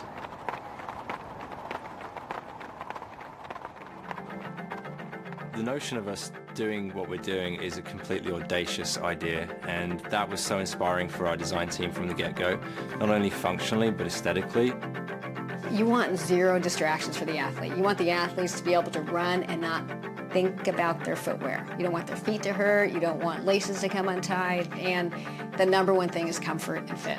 We want it to be perfect for you, so we're going to tune every piece of product that we have, whether it's the shoe or the apparel, the sock, to make sure it's right for you. These shoes are one-to-one for the athlete, so it's completely individualistic. This has grown through conversations with those 3 athletes. Leveraging digital design and data is a big, big part of our design process. We'll be scanning your foot, so then we can adjust the upper here and then be able to send you or bring to you shoes that actually fit better. They'd never really experienced that level of customization before. Under tuning on a pixel level, we can control where they have comfort, where they need containment, where they need breathability. Perfect garments for you, for your measurements. Thank you. Thank you. One of the areas that we personalized the product for the athletes was for them to be able to print on the shoes. Zersane asked for his wife's name to be on the shoe. Lisa wanted the names of his mom and dad on the shoe. And when we visited Elliot in January, what he wanted printed on the side of the shoe was beyond the limits. People put limits on themselves, or other people put limits on them, and for him it's about we should all think about pushing beyond those limits and not just take what's given.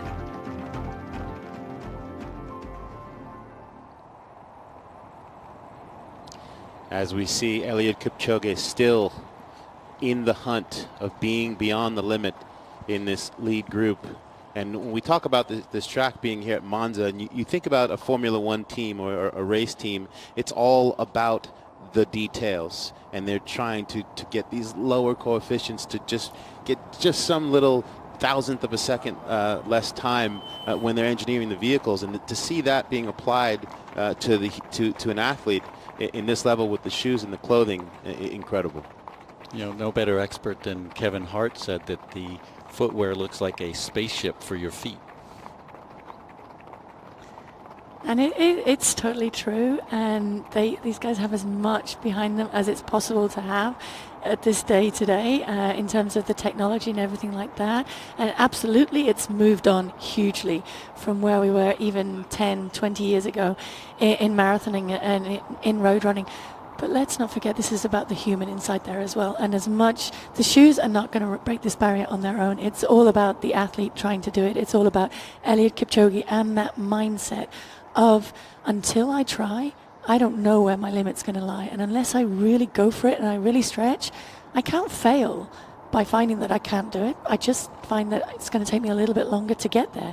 So if he didn't by any means fail today, he learns something still, and he can still grow from that and come back again. But what he's absolutely saying is, I'm just going to take it to the well today. I'm going to lay everything on the line that I have and see, am I good enough yet? Well, that choice that he made for what he printed on the shoe, to go beyond the limits. I liked what he said. You know, he calls, as we heard, the 2-hour barrier completely arbitrary. He said it could have been 1:55 as far as he was concerned. He would have trained for that if someone had aimed him, as preposterous as that sounds. But, you know, he did take advantage of personalizing it, and he put his wife and children's names on the sock liner on the inside of the shoe. So he's got the message about beyond the limits outside, and the family is all inside.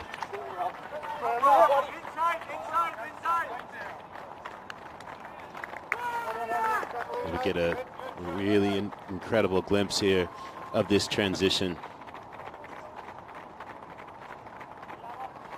And he's really getting to be a pro at that, dropping back and allowing the new paces to slip in. Well, there are some lucky, passionate runners from around Europe that had the opportunity to be here today, some of them camping out here on the grounds. Kevin Hart is a man of the people, is in with the people. That's right. I am a man of the people, so it's only right that I come down and embrace and engage with the people. I'm standing here with Corey and I'm with Gabs. They're from London. Huge fans of running. Excited to be here. I want to get some words from the people. Corey, what does this event mean to you? To me, thank you. To me, this is absolutely ridiculous. As in, we watch marathons happen out on the road. We watch them happen on the television. But to be here, right here, watching history happen is incredible. To watch people run at this pace is ridiculous. As in, I couldn't even keep up something like this for a mile, let alone a kilometer. Yeah, well, you need to watch me run, Corey, because I'm a blur, okay? Gabs, talk to me right now, okay? From what I understand, you're an amazing athlete. You're from London as well. I know Corey is a coach, but I want to talk to you. What does this mean? How do you feel? Are you just as excited? I mean, yeah, this is like our Everest. It's insane just to watch these guys out here trying. And the fact that he's still on pace, he's going for it, super exciting. We're here with all our friends, which is also really fun, camping out. But yeah, it's insane. It's really insane. You know what? Remind me to get you guys tickets to my next track and field event, because I think you guys will be blown away just at some of the events that I do. It's the 10-yard dash. I don't even know if you guys have it in the UK, but I hold the record in the 10-yard dash. Whatever, it's a long story short. This isn't about me, okay? It's about the event. It's about making history, and I'm glad that we can have people like yourselves here to be a part of it. This is really, really dope, and I think what's even cool is just how you see people embrace it. People that are about the sport that come and support, that's what it's about. It's not just about what you're doing. It's about the support that you get while doing it. History can't be made without support, and they're going it. They got it. I'm sending it back to you because we're going to go back to doing what we do best, and that's cheering. I'll see you later, guys. Thank you, Blur. Yes. We will not even refer to you as Kevin Hart anymore. Only Blur. And if you follow Kevin Hart on social media, one of the incredible things he's done in the last couple of years, actually motivating his fans to come out and go on runs with him wherever he's touring in the country. And it's crazy. He puts something out on social media, and thousands of people show up, and he's gotten people running. Very, very inspiring. So while he does make jokes about his running and Blur, he really is about that life, as we'd say. But this man, Eliud Kipchoge, is about that life. Look at the focus, the determination in his face. But there's also, maybe it's just me, that there seems to be an ease despite what he's under.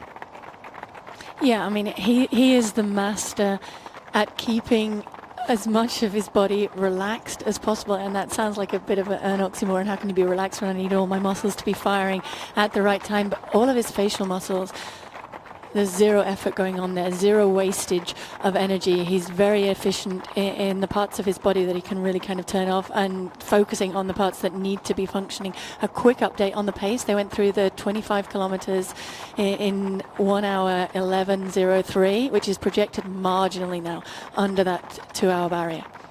That is exciting as we're at this 1:22 mark. We've talked so much about these shoes. We will show them to you now more in detail to see what it is that they are running on.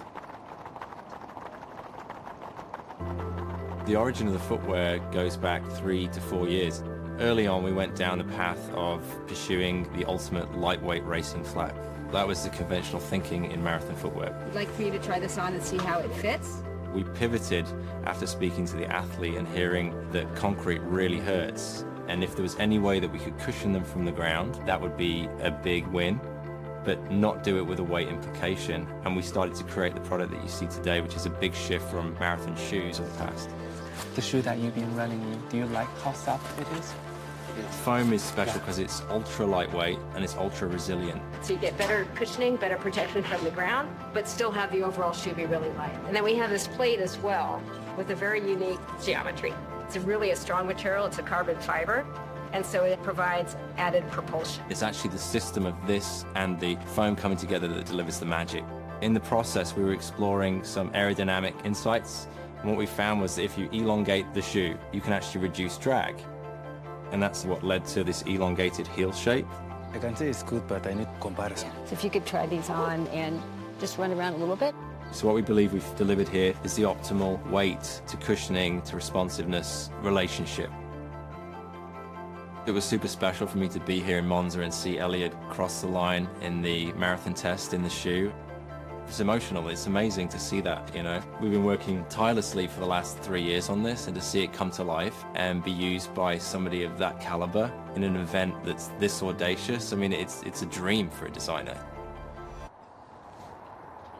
There's only a small number of these Zoom Elites available, but you can get a chance to get them yourself. So you can log a 5K run in the Nike Plus Run Club app to be entered. Make sure you go to Nike.com facebook.com/justdoit. More information with the terms and conditions. And we are joined right now by Ed Caesar, author of 2 Hours. You're also a contributing writer for Wired. I've been following a lot of your writings in the last couple of months. This must be something special to be actually here witnessing this attempt. It's crazy for me. I imagined how this might play out, and there's a guy that is 40 minutes away from doing the thing that I imagined, and it's such a privilege to be here. You did so much interesting work in going to Kenya and spending time with the greatest marathoners in the world. You gleaned some real information and gems about what makes them so special at this distance, their training, the kind of monastic living. What were some of your biggest takeaways? I mean, I think this particularly relates to Eliud, who's now running so fast and so well here. He has built his career over a period of 15 years, and he has built it slowly by slowly from the track to the marathon.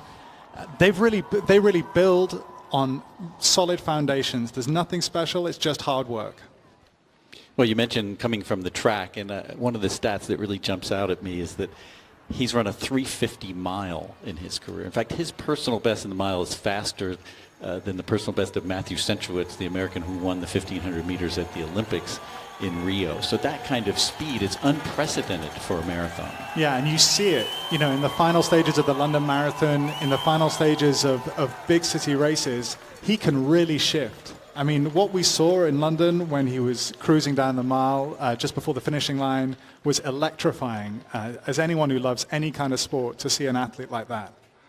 And really enjoying it as well. Big smile on his face and moving so fast. I mean, it was a privilege to watch that. Looking casual in the most not casual of situations. I mean, look at him now. This guy is doing something that nobody has ever done before. Nobody's ever run at 2 hour pace for this long. And there isn't any strain on his face. There's still a long way to go, and a lot of things can happen in the last 35 minutes of a marathon, as anyone who's run one knows. So it's not a done deal, but he looks good. We were talking about the footwear, and you had an interesting comment about wearing the footwear, because you've worn the prototype in some of your training. You said it makes you feel as if you're on wheels, not legs. You rock forward in a very unusual way. I have actually run around here in the shoes, and they propel you forward in a really unusual way. It's actually quite unsettling until you get used to it. Obviously, these guys have had a long time to get used to it, and I think a lot of good runners, club runners, hobby runners are going to get a lot out of them, but they take a while to get used to, I'm sure. Now we see at the 30K, he's just a second over the desired pace, still projected to run the 2 hour marathon, which is incredible, as Ed says, that he's still holding this pace. And there was a lot of chatter in the running world over the last several months about whether this was possible, and people were giving different sorts of percentage guesses. I think there's even a betting line in London on this. And you were so deeply involved in this whole notion of 2 hours over the last several years, writing your book. Tell me about this moment now. You were putting it in a little bit of perspective. Did you vision this as the way it would play out? I always thought it would take an event like this, specialized event, to do it. And, I thought of some things that you could try. The pacing strategy, I think, has been working really well here. They seem to have been able to move the teams in and out very seamlessly. But the way that I thought about it was that you would maybe want to do it much colder than you're doing it today. And in fact, a lot of the athletes would say actually they feel uncomfortable at those temperatures. So there's a division there between what the science tells you and what the athletes are telling you. But certainly it seems to be working at this point. I always thought it was an outside shot. It's a hard thing to do. It's a crazy thing to do. And I still think there's a long way to go in this. It's still an outside shot, but there's one guy with a big chance. I mean, he's just taking on some fluid there, and he doesn't look like he's broken stride or taken any pace off, really. He's still looking good. I mean, he may have slowed down slightly in the last 5K. Is that right? Just by a couple of seconds? 1 second. 1 second. Craig, how important is the hydration factor at this period of a race? Well, this is the critical moment. I mean, the last 6 miles of the race, in this case, the last 24 minutes or so, 25 minutes, the body, it can only go so far with the storage that it has of glycogen. The fluids, there's some estimate that they'll lose 2 liters of fluid during the course of this 2 hours. So if you're not constantly replacing that fluid and adding energy, you're not going to make it, as Paula was saying earlier. There was a study done on Haile Gebrselassie at the 2007 Berlin Marathon where he lost something like 10% of his body weight over the course of breaking the world record. I mean, that is astonishing. The amount of these guys are sweating is just crazy. I think it's worth pointing out at this point that we are witnessing something special even if he doesn't do it. Nobody has ever done this. And Eliud Kipchoge has already shown that he belongs to a line of runners that starts with Spiridon Luis and goes through all the greats, Clarence DeMar in Boston, guys like Zatopek. This guy belongs with those great names. He is the premium marathon runner of this generation, and he deserves to be celebrated whatever happens in the remainder of this race. I think he deserves to be celebrated because he's trying this. In some ways, the easier decision might have been to go to London for sure. Again, where I felt, and I'm sure you were there last year, I felt that he was surprised when he saw how close he was to the record. Had he known what pace he was on, he would have been able to break the record, the world record in London, as we see him at 30K. One of the amazing things of his races in London, particularly his first victory, is he was running paces about what he needs to run today in the 25th and 26th miles. And he's, we've talked about how hard these latter stages of this effort are. But the fact that he was able to run under 4 minutes and 40 seconds per mile towards the end of his London marathon races is significant when we think about what he's got to do here. Well, that tells you something, but it's different running those paces when you haven't run them in the first 24 miles to doing what he's doing now. Is it possible that he's just slowing a tiny bit? That maybe they're losing a couple of seconds here and there? I mean, it's definitely they can get it back, but they're just slightly outside 2 hours. But it looks like they're pretty much keeping a rock-solid pace. Talking about pace, there was a lot of discussion before about what the optimum way would be to run this race. Since both world records, Paula Radcliffe's record on the women's side and the men's world record, were set with negative splits, where people ran faster in the second half of the race than the first half. And here the decision was to run an even pace. Now, there was some controversy about that. There was some thought that maybe the physiology suggested that you should run negative splits, but the psychology said you had to stay on this pace from the start. Yeah, I mean, there are various schools of thought. All of them come down to around even pace.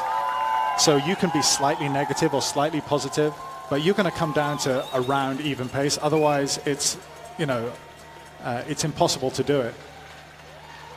As we are at an hour and 32 minutes here, 5 laps to go, just under 5 laps.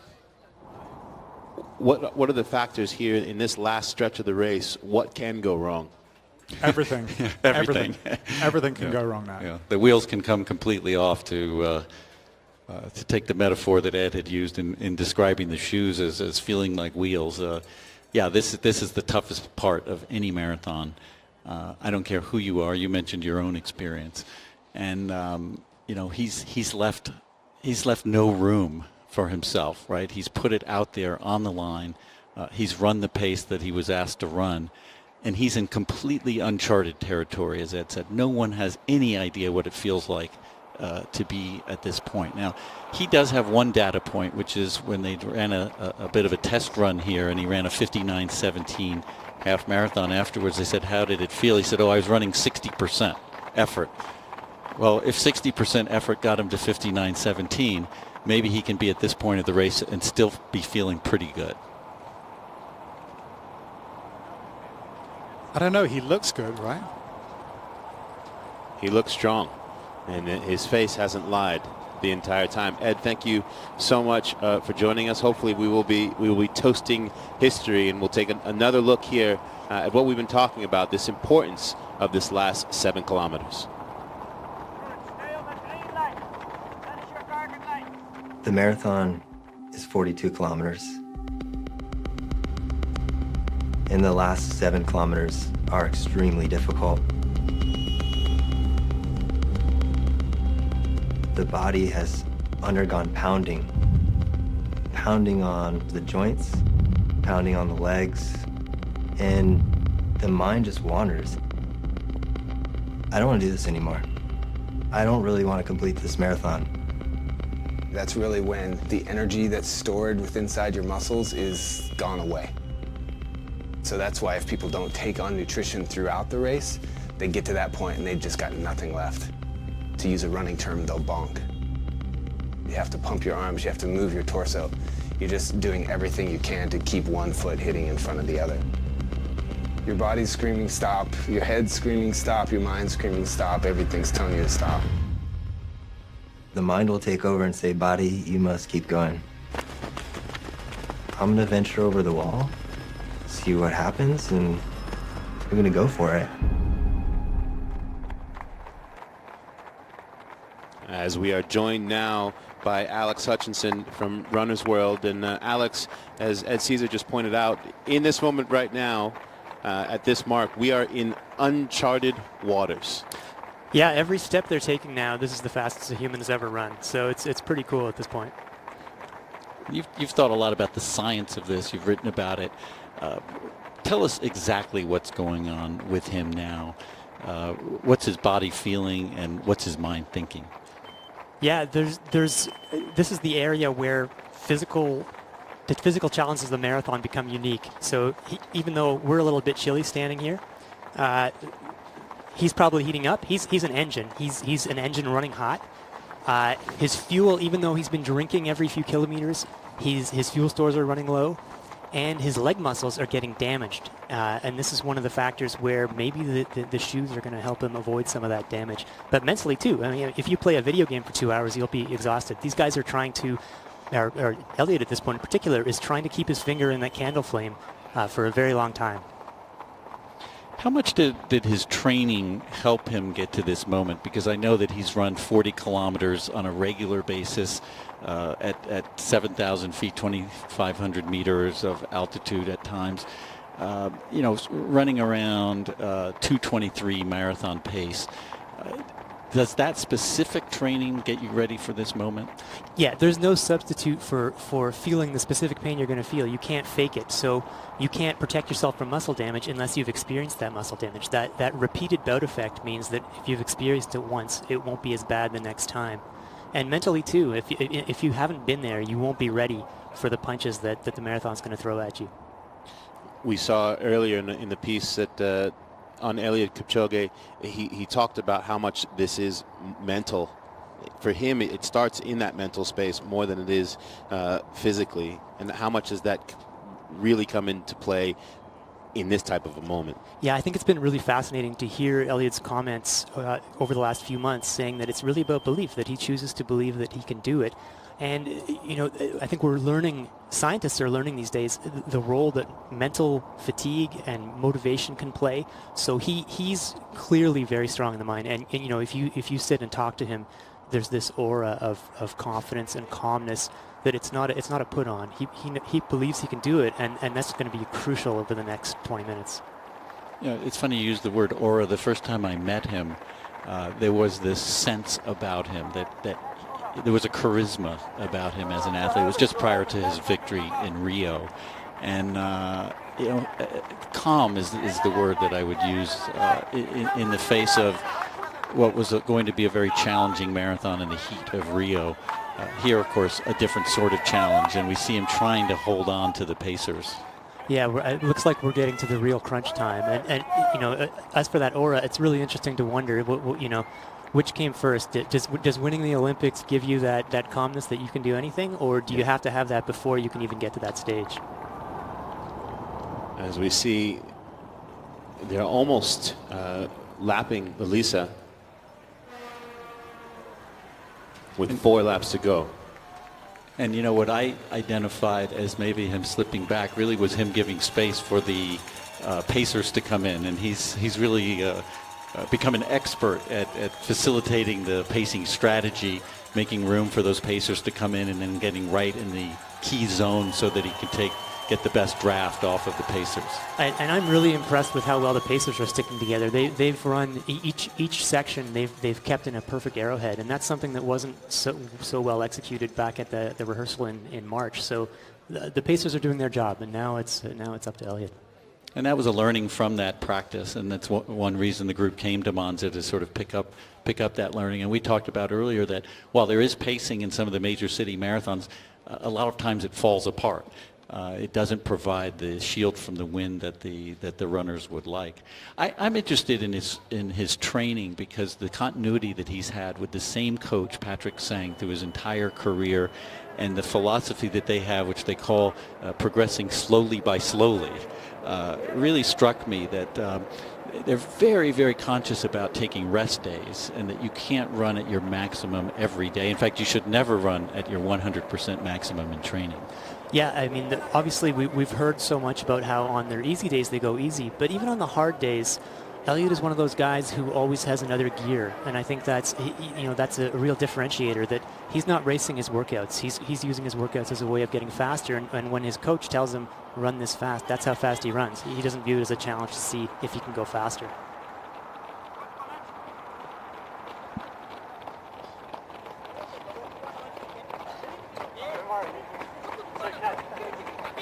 You know, a lot of people were getting very focused on the notion that this race wasn't on a specific day. You know, it might have been today, might have been the next day, might have been the day after, all because of weather considerations. And they said to him, hey, isn't that difficult? Because you don't have that one date to focus on. And he was very nonchalant about it. He says, my job is to train and make sure I'm fit, and I'll run when they tell me the race is going to take place.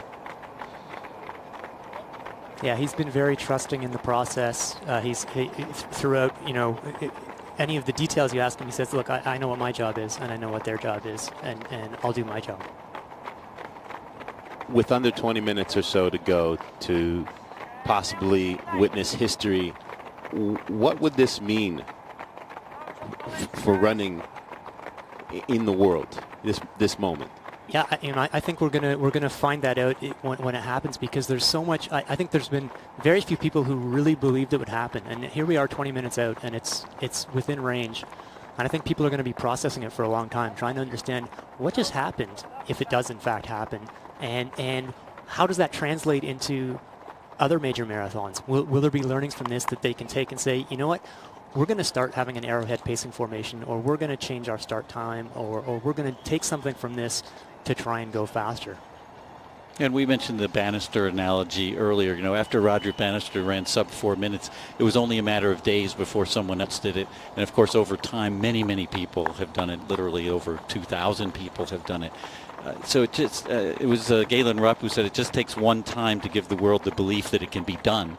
And that belief, as well as some of these technical aspects, can really push the boundaries and continue to push the boundaries of marathoning. Yeah, and interestingly, the year before Bannister broke the 4-minute mile, he did a race where he had pacers just like here jumping in and out that got him very close. And what he wrote later is that gave him the belief that he could do it the next year. Exactly, he ran 4:02, I believe, in that race.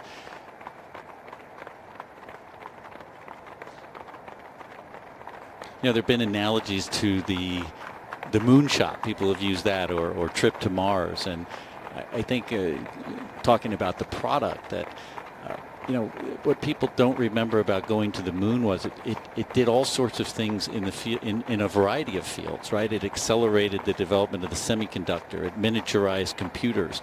They even created freeze-dried foods for the astronauts to take.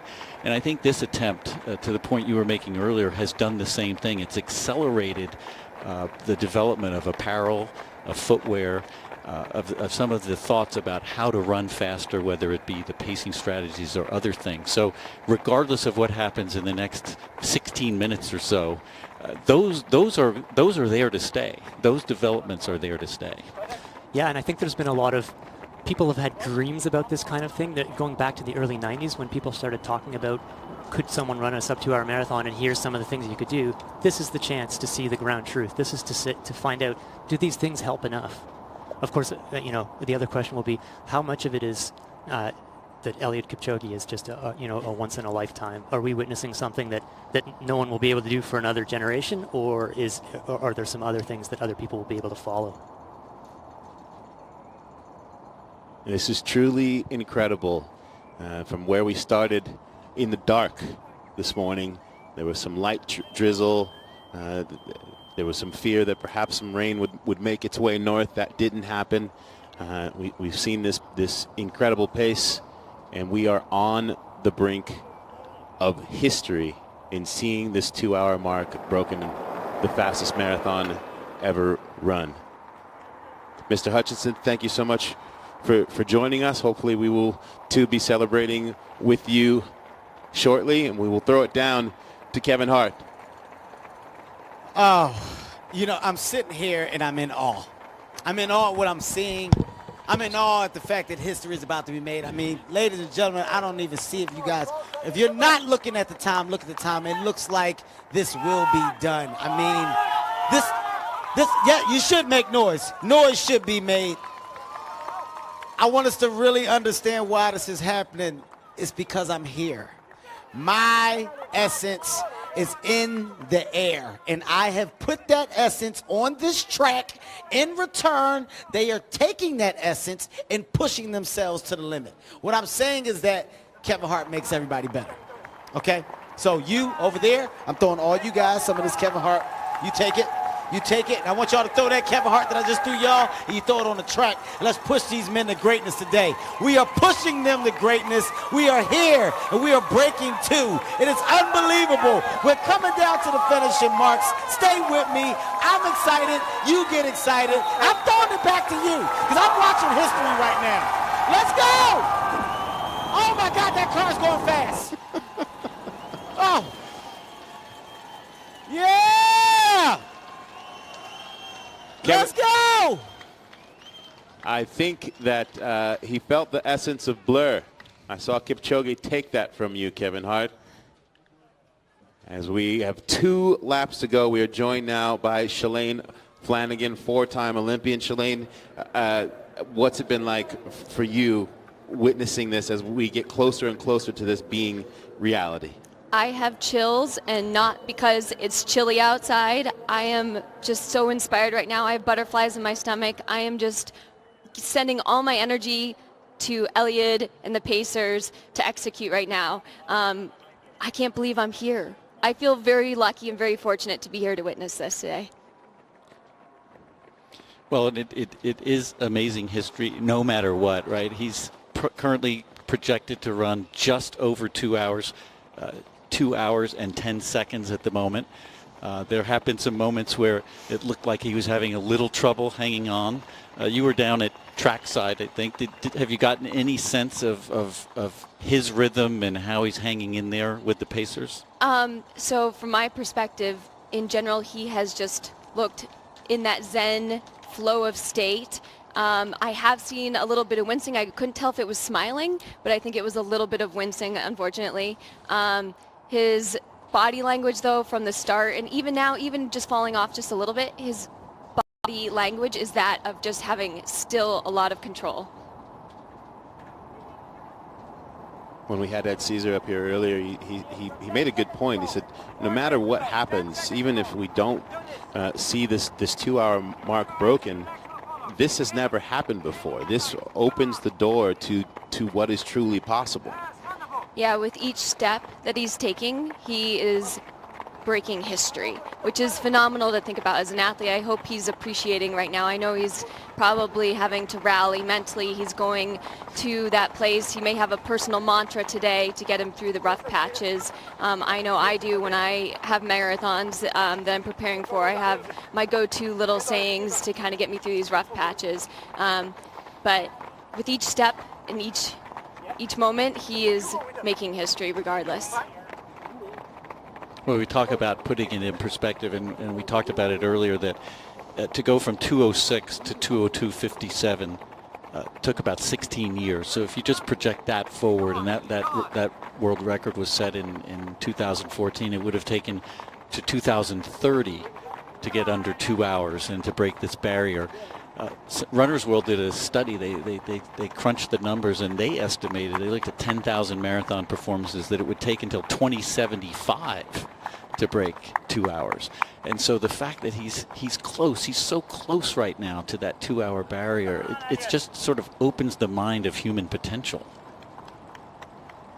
How does it motivate you as an athlete, to think about him taking on this challenge? It's the fact that he has made this commitment, and he may not achieve this goal, but the fact that he has stated that he wants to break this barrier and he wants to be the man, I think it just shows every person, not even just the runners and athletes, that everyone has a sub-2 barrier and in their life and whatever they want to achieve.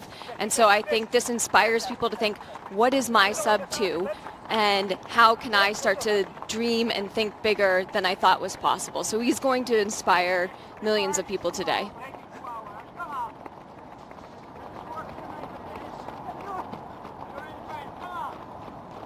So in these last stages of the race, this is really where the mental toughness comes to play.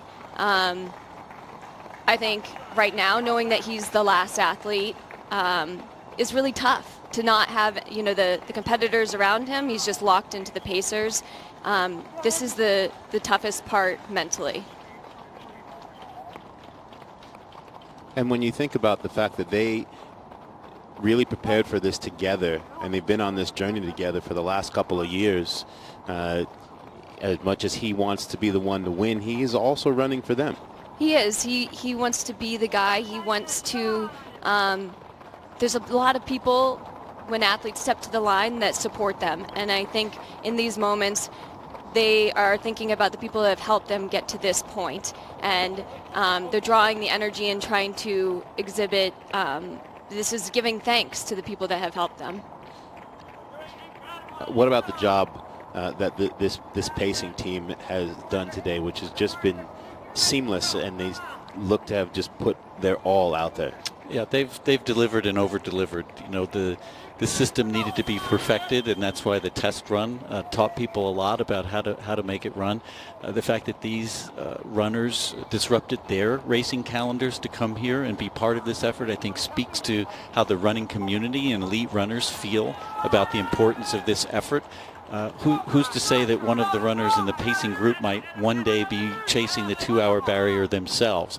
And what I love is you hear the chatter out there, people talking among themselves, encouraging them to sort of keep it going, encouraging him to stay with them. And here it comes. I mean, we're coming up now to one lap to go as to whether history can be made. And this is where it's really important to talk about the fact that in the London Marathon, he's run sub 440 miles in the last 2 miles, because that's what he's facing now, is having to deliver those kind of performances as he comes up to this last lap. And you could hear the cheers from those remaining pacers there at the tent. They were screaming at the top of their lungs for him. Everyone here is very invested, and especially these men pacing, these athletes, they feel as much a part of it as anyone. They're very much invested. They want to say that they helped this effort today and have dreams come true. I have those butterflies. For sure. My skin is starting to stand up, and I can feel it all throughout my body as we are knocking on the door of history here in our last lap. But reality is setting in. He's now at 2 hours, 19 seconds expected time, and he's going to have to deliver an Eliud Kipchoge kind of finish. He has been a finisher in his career, whether it was his track career where he won that sort of groundbreaking 5,000-meter victory at the World Championships as an 18-year-old, showing incredible speed at the finish, or his marathon victories where he always finishes with a flourish. He always has something something left. But imagine the strain at this point, having gotten this far and having less than 2.4 kilometers to go, what he's got to rally and pull together.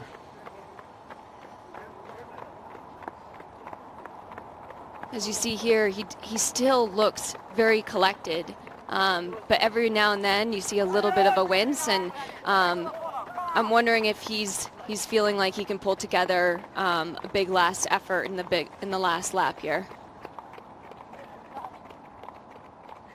He's expressed his love for the marathon, and he says that marathon is life. It's a big journey every time you run it. And he says you feel a lot of pain, but you think a lot of things to get past that pain. And when talking about this attempt, he said, the gap is psychological, and clearly it's not only psychological at this point, but he's going to need to use his brain to will himself physically to stay with these guys and to get to that two-hour barrier. How hard is it to dig deep for that extra more at a time like this? It's exceptionally hard. I've had my coach before say, Shalane, why can't you just dig a little deeper? Come on, it's there. But there are limitations to the human body. But the mind, this is the crucial time where it has to override those signals, where the legs are saying, please slow down. And it's hard to ignore when your body is telling you that it does not want to move faster. But knowing that he has about 5 minutes left of running, that's what I do. I break it down into how many minutes I have. And so if he looks up at the clock and he says, okay, I've only got 5 minutes of running, Elliot, you can do this, and think back to his training and all the tough moments that he's gotten through. This is the crucial time to use, draw from experience, and he's been put in this situation many times, and he has come through with huge performances. So right now, you see his eyes getting bigger. He's taking his last bit of fluid, I imagine, right here. And hopefully, sometimes when you take the last little bit of fluid, you get a little energy surge. You get the sugars in your mouth, and you can almost rally and feel a little bit better after taking some of those fluids. So. Well, this is incredible. It's down to 4 minutes now, or less than 4 minutes of running. You talked about this, and people wrote about it. People literally wrote a book about it, and here it is. It's within his grasp, and as you say, occasional grimace, almost an occasional smile on his face. He's still in that Zen state.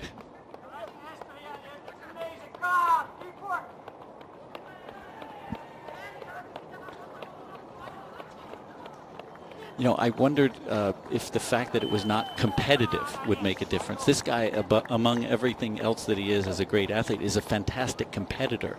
And the fact that it was running for a barrier, not running to win, would that make a difference? But he seems to still be competing out there. And that's why I still think the possibility, as he's now slipped to 2 hours and 23 seconds for the projected finish time, I think it's still possible, because this is a guy who has finished time and time again with great speed. And you can see those different moments in his face where as you mentioned before, sometimes a grimace, and then all of a sudden it looks like a calm smile in the midst of the fire. And looking at his leg turnover, that's perfection right there. He's graceful and beautiful. Even though he's hurting so bad, his form is not breaking down. It really is a beautiful piece of artwork to watch him run.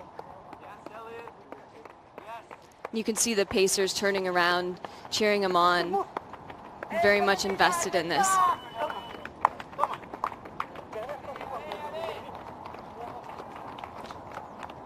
He'll see the finish line from quite a distance when he comes around the turn, and that's when his natural tendency to finish will come into play. I don't know if there's enough room left to make up what is the distance that he'll have to make up, and now he's about 27 seconds over the projected finish time or the goal of 2 hours. But when he looks up and sees the finish, you have to think that there'll be a spring in his step. When we arrived here this morning, it was in the hopes of witnessing what was possible. What is possible when you take an idea of a barrier that has not been crossed before. What is possible if you just give it a try? And he now can see the finish line, and you saw them pointing, encouraging him, everyone alongside, urging him on. In a way, it's a victory lap because what he's achieved is extraordinary. 2 years in the making on this journey. He started as 3 with Lelisa Desisa and Zercine Tadesse. And now Eliud Kipchoge with the Pacers still encouraging him to dig deep. And he's trying to sprint here, which is incredible. You can see him go to his arms, pulling him up higher. I call them the sprint hands. This is as much of a sprint as anything right here that you'll see on the track. An extraordinary effort.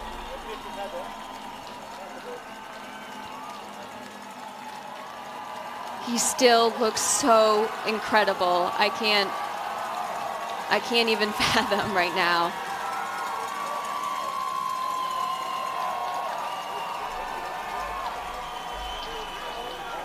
And holding the finish line tape is Joan Benoit Samuelson and Allison Felix.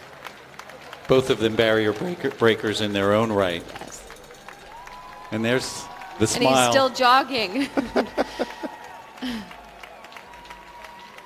The intensity in his face in that sprint. I'll never forget that. His final time is 2 hours and 24 seconds.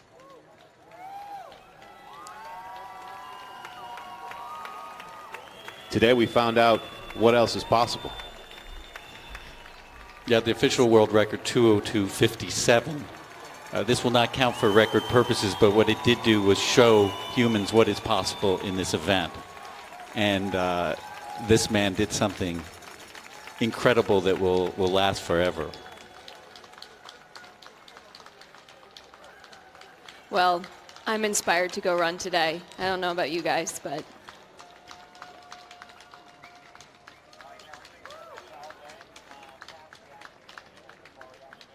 He spoke about it being a mental journey, more than it was physical.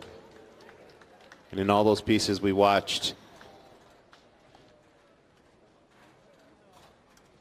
and Eliud Kipchoge is with Paula at the finish line, who now I think is going to have to go on a little sprint to chase him. Eliud, can we just have a quick word for the cameras?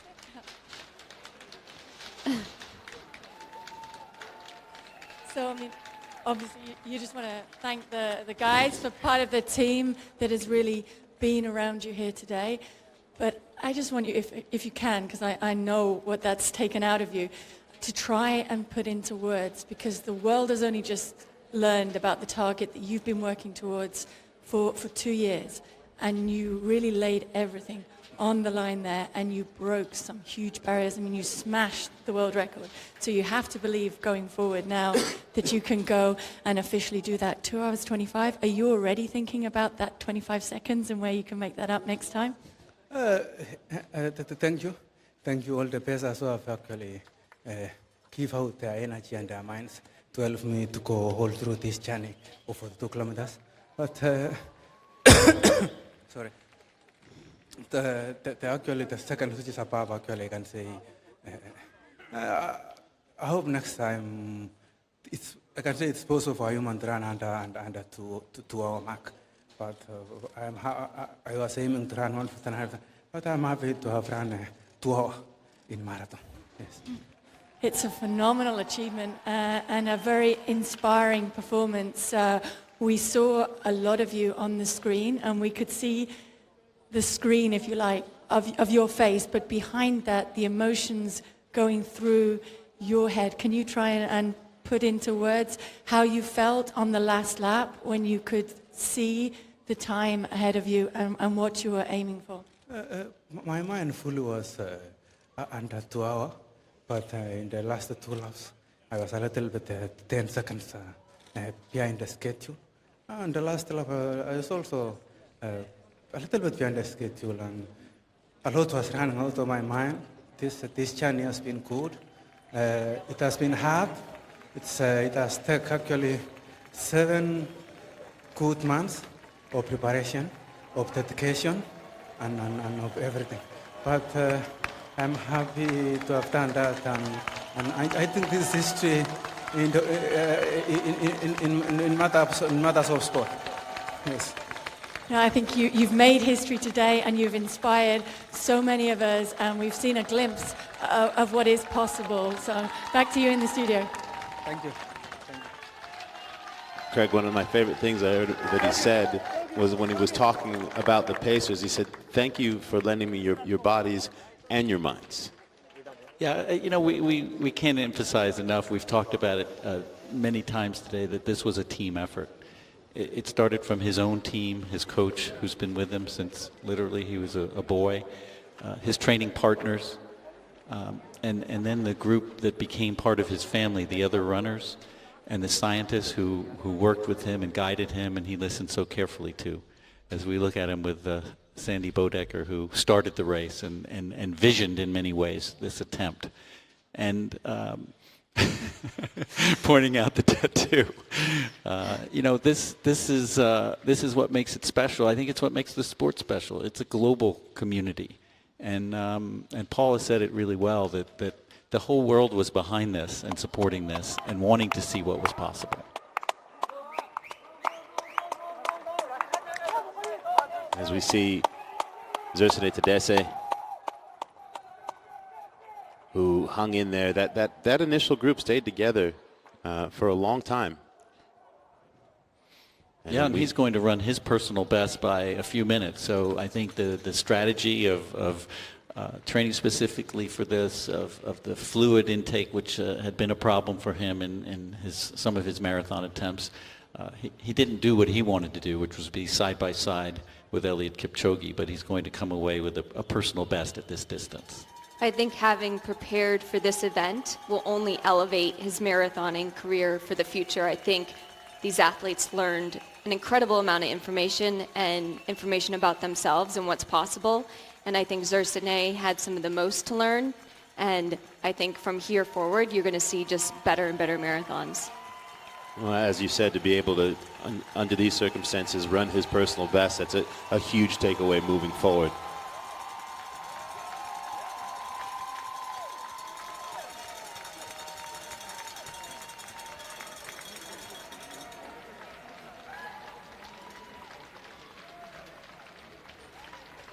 I think everyone is always very grateful to finish a marathon as you see him appreciate the fact that he has done right now.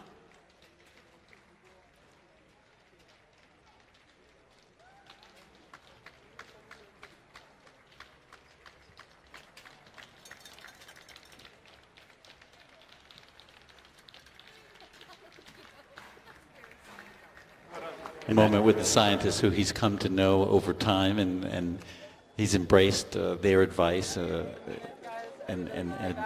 as Shalane says, changed his prospects at this marathon distance.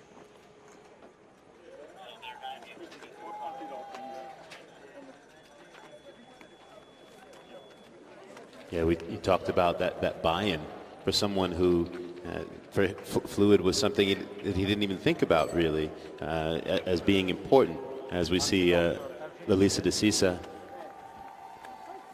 being brought up by this last group of pacers, but him having to take that full buy-in to change the whole manner in which he prepares.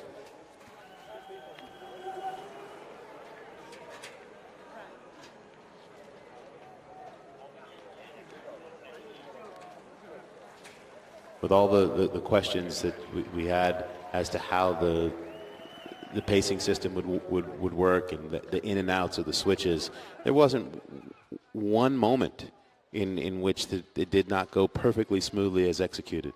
It was a flawless production, and it was beautiful to watch how seamless it seemed to flow. And as an athlete, it's always, you feed off of the energy if the flow is good, and there's no altercations. It just keeps the heart rate down, you stay relaxed. The execution today was beautiful. And I love the camaraderie of the pacers, and you saw in the home stretch when they were urging him on. You know, they felt so much part of this effort, and they were a critical part of it. I had dinner with the Pacers the other night at the hotel, and I walked in and I was like, well, this is a running camp essentially with a bunch of men, and so it was about 36 men there and having dinner, and they seemed to be having a really good time this week together.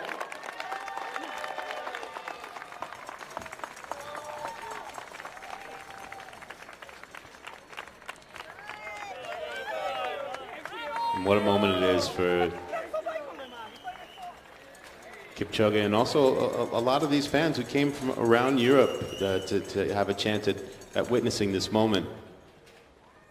It's a very intimate setting that we're in right now, so to be able to go up and hug Eliud right now and touch a piece of history, what an honor to get a high five from this man today, or sign some shoes.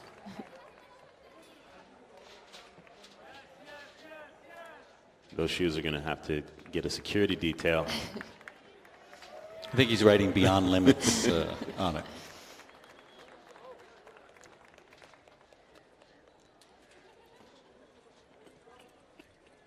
And they're going to make just as much noise, this crowd, when DeCisa comes across that finish line. Here's a two-time Boston Marathon champ, and it just shows how humbling the marathon can be on certain days. I call it the marathon gods, and sometimes the marathon gods are with you and sometimes they're not, and Elisa put forward an unbelievable effort today, and but the last 10K is very, very hard no matter what. You could see that he was laboring in his stride. I noticed early on he was perspiring much more than the other athletes today, and so to me that's just a sign that he was maybe working a little bit harder sooner. His jersey was sticking to him, whereas Eliud's was flowing a little bit differently. So, but I noticed about 50 minutes in, he was having to work harder than the other athletes.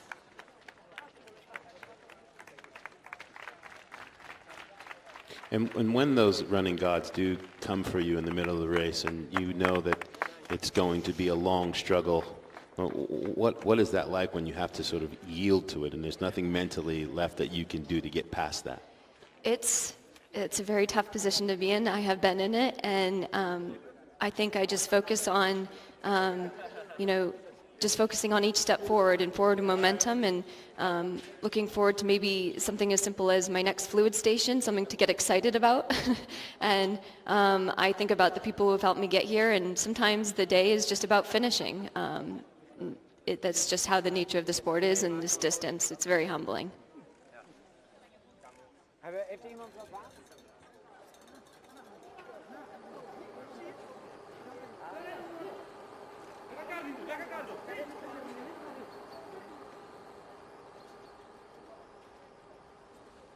We're at the 2 hours and 12-minute mark. And just about 400 meters to go, and I think this moment speaks for itself. I mean, this is one of the best runners in the world. Debuted with a 2:04 marathon, two-time Boston winner. And I think Shalane makes a fantastic point about what this distance can do to you. It actually puts in perspective what Eliud Kipchoge achieved. They all set out with the same goal today. They all were seen to have the potential to become the first sub-2-hour marathoner. One guy came so close, and for Elisa DeCisa, the youngest athlete of the group, the future could give him another shot. It's certainly the hardest way to run a marathon when you're going out at 2-hour pace and it's not your day. It's extremely hard. You've gone in a hole and you're in the tank, and then you're having to claw your way to the finish line just because you have run so exceptionally hard for the first hour, like he already did. And lots of respect to him for finishing the race. Would have been very easy to drop out.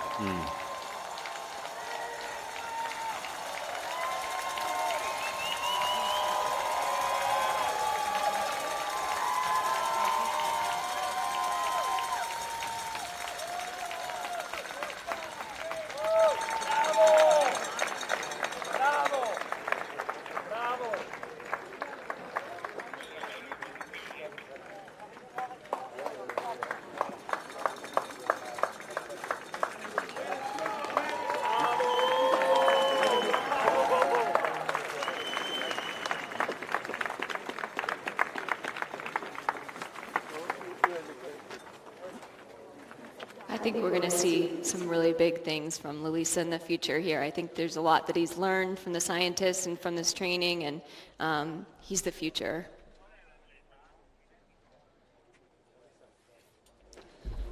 We will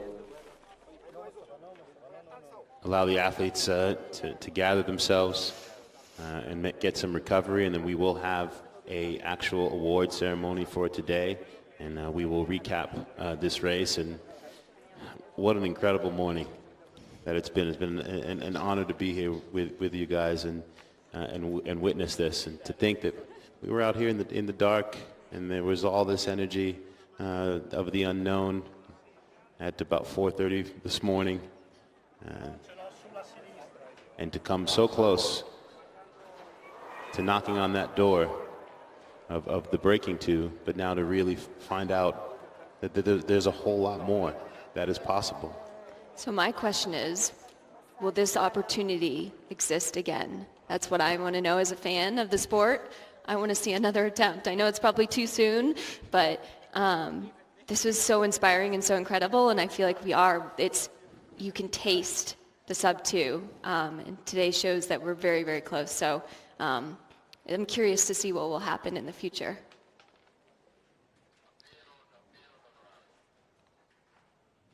As we await these athletes getting prepared for the award ceremony, how about we take a look at some of the highlights, some of the key moments from today. First off, we'll start with the Pacers. And you know, we've said it several times. This was the complicated part of this race. We knew that shielding the runners from the wind, giving them a pocket of protection to run in was going to be incredibly important. It was a bold plan that was executed perfectly, and you know, the love and care that these fellow runners showed for the three men that were making the attempt was really special. And those transitions, each one seamless. And none of the athletes ever got caught up with each other. It was perfect.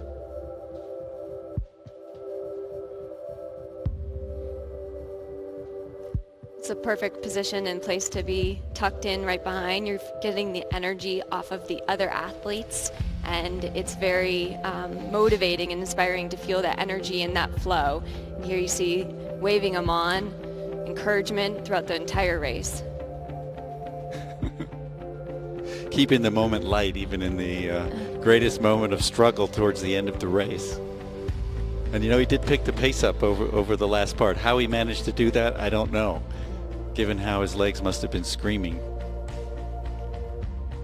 Joan Benoit Samuelson holding the tape, you know, herself an incredible barrier breaker, first woman to win the Olympic marathon, set multiple world records in the event, and it was great for her to be there at that moment. Absolutely. She set the stage for inspiring me in my career and showing what's possible. So whenever I'm dreaming of a big moment for myself, I think of the women before me and having the opportunity to do what I do and what I love.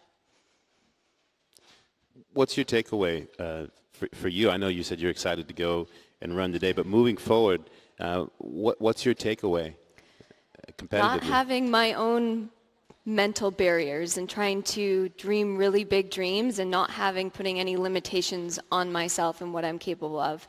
I think it showed that these athletes committed to a pace that they've never run before and raced at, and so why can't I go back home and say, you know, maybe my barrier is a 2:20 marathon, so what is that pace? So it's 5:19 a mile, so I'm going to commit in my training to try to always run 5:19 a mile, and maybe I can break through to that barrier.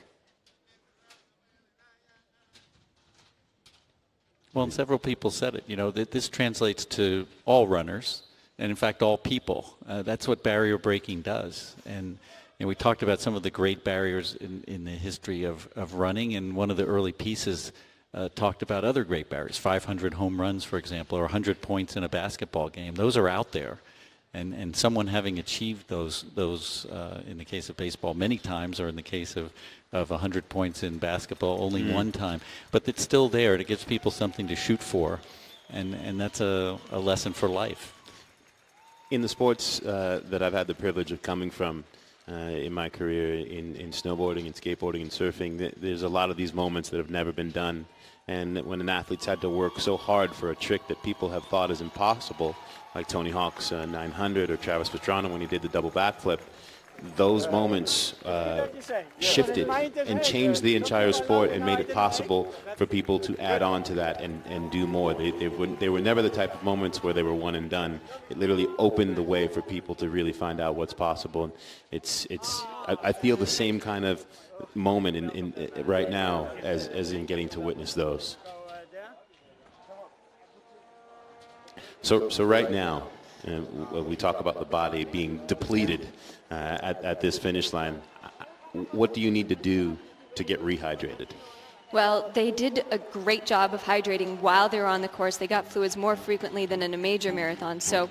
But there still is going to be a loss of water weight. So they are now trying to get warm again. They will be sipping fluids. It's a little tough. Sometimes the stomach is not happy after marathon, so you're sipping water and trying to get it back in, but it's not necessarily the first thing you want to do. So it's just refueling the tank again. And most likely they will be going through some drug testing now, so they definitely need to get the fluids in so that they can produce a sample.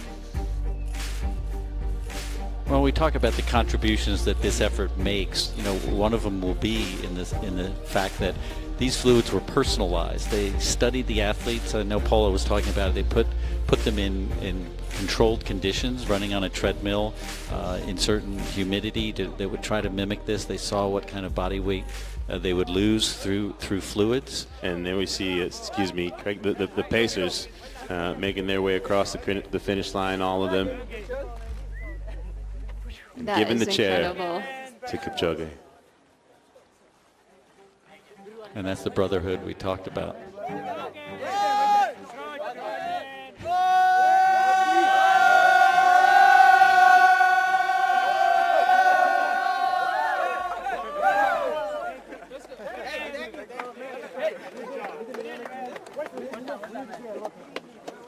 It truly was a global effort today, and to see like you said, the camaraderie and just how much they care about one another, and they're inspired by the three athletes who are making this attempt. And I think a lot of these athletes are going to leave inspired by today's effort and bring it back to their own training, and hopefully they have some great performances this year based off of, when I go to major marathons, I get inspired, even if I'm not racing, and I go home and I come back to my training with this new sense of purpose and vigor.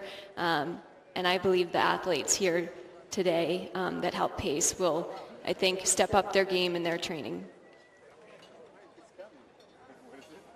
That smile.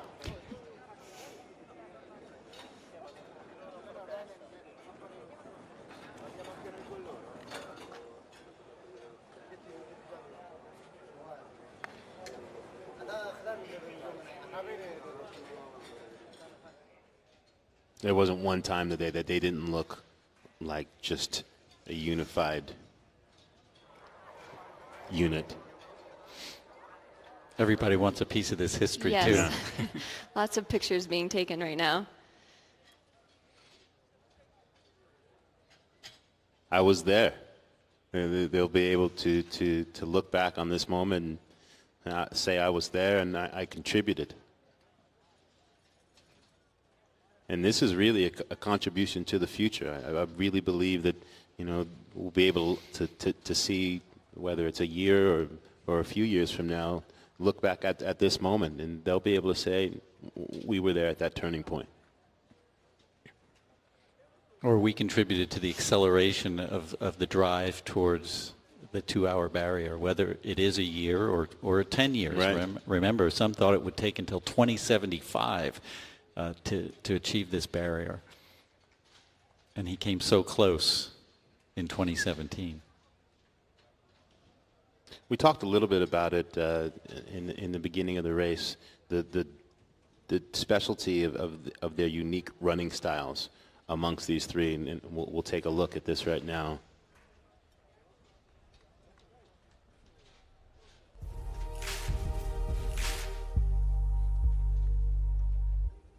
How would you break down the differences in the way they move? I would say Elliot for sure has a flow. His posture is pretty much perfect.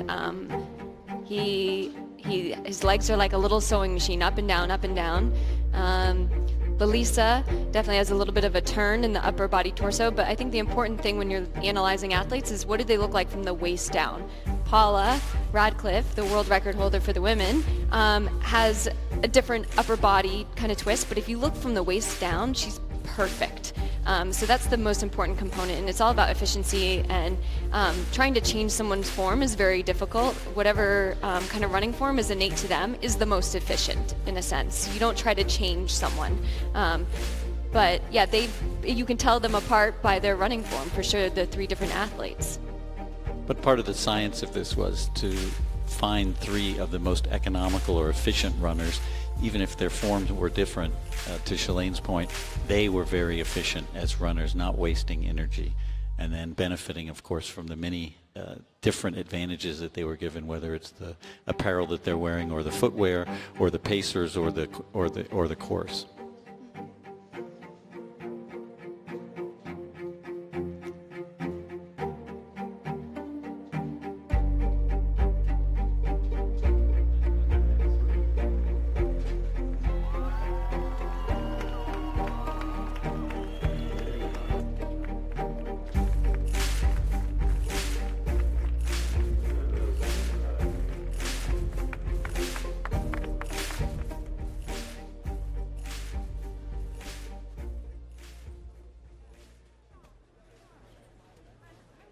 Or what do you want here? I just have a piece of paper in front of me that says Carl is talking points. As you see, Zersane there, when you've had this kind of day where it's been challenging, what's the moving forward recovery like? This is a crucial time to get, like we were talking about, rehydrated if they've lost some water weight, getting a meal in at some point. I like a good juicy burger. I don't know what these men will be choosing for tonight.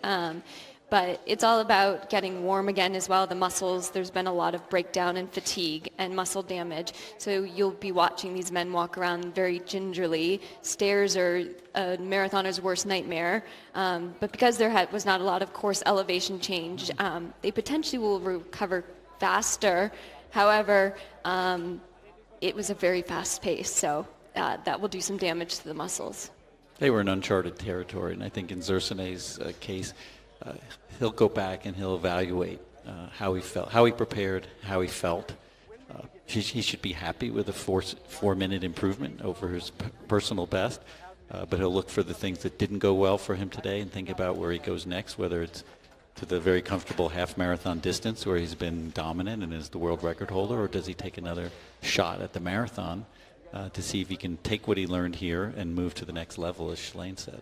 And as you said, that 4 minutes is not a small deal to knock off your personal best. That's to be celebrated for sure. Anytime, even if it's a few seconds, a PR is a PR, and that's a special day. It's the fastest you've ever run, and you can never take those for granted. So to celebrate it is necessary today. And I love the way the Pacers are just relentless, making sure we get all the documentation necessary of this moment. Martin didn't change anything except video, which is another spot now. Okay. So nothing has been unless you have an adjustment for the video going at the end. Greta, do you copy that? 1 sec. As we are on standby for our official award ceremony in about 7 minutes or so.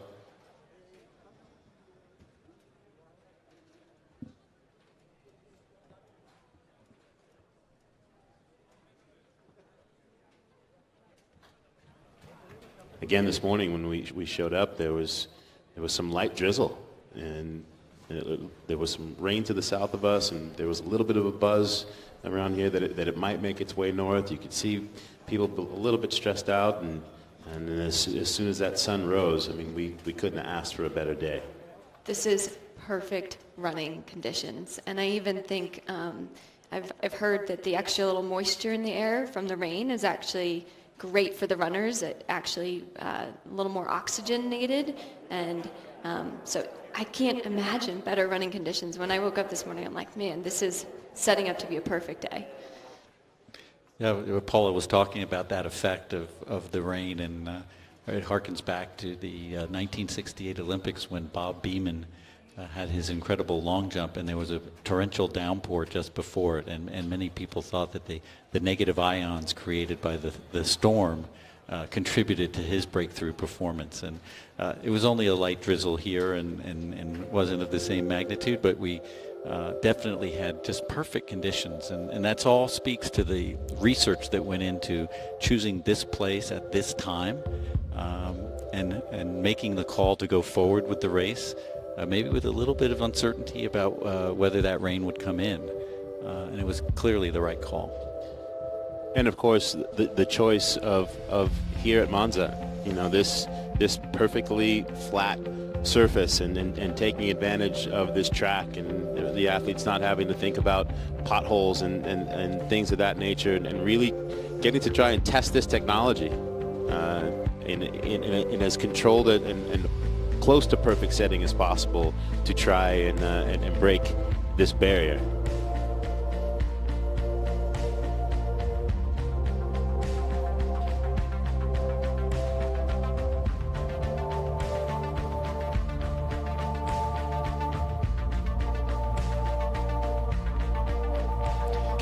These are beautiful pictures, yeah. Because you see what he went through, and we commented during the race. Sometimes he appeared to be smiling, sometimes he appeared to be grimacing, but he had a sense in control, and he would get himself back on focus, on task, in the zone. Yeah, there was more than one moment where you could see him literally choose to smile and put himself back in that state. There are my teammates, Andrew Bumbalough and Chris Derrick of Bowerman Track Club, and they've been here all week preparing with Lopez Lomong, and certainly will be a highlight, I know, of their year, and will fuel their training when we get back to work back home in Portland, Oregon.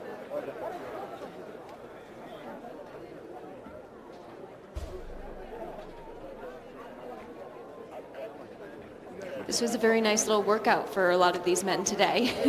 When I asked them how they were feeling about coming out to pace, they said this is going to be a good hard workout. You know, if they were home in Portland preparing, this would have been dubbed as an extremely hard effort today, just for training. So, you know, this fit nicely into their training plans. This was a great hard workout for a lot of these athletes today.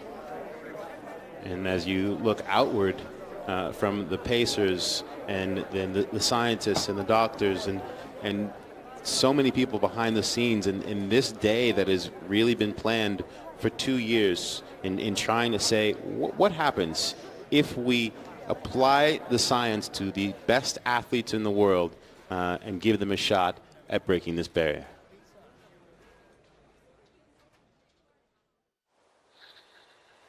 Starting up the bell here in 3, 2, 1.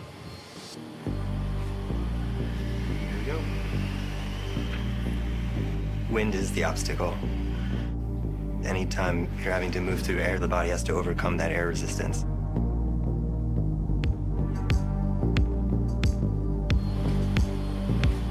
Aerodynamics is important because you could either modify the apparel and allow me to move more quickly through that air, or you could help displace that air by having either a body or some other object in front of me. When we shield that basic wind with people, the body needs less energy. So the goal is tall, big individuals who can run fast. We want to emphasize with you the importance of having the pacers be very close to each other. So usually you don't have the benefit of having people to draft behind for the entire distance. You might have it maybe till halfway, but then eventually you're on your own, and that's one of the reasons why people slow down later on. Okay, guys, we've lost another pacer, so can we communicate to the car to be really cautious on this back straight? These guys are the fastest in the world. To have other people try to even do half of it at the same speed has been really, really difficult. The biggest challenge is staying in formation, but also not tripping. Nobody's ever tried to facilitate pacers like that in a marathon. Don't overthink it, keep it really simple, help them be the best they can be, and we'll be all right.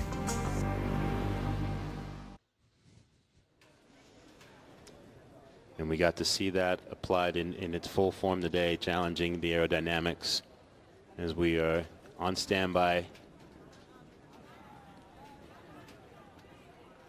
for this final award ceremony.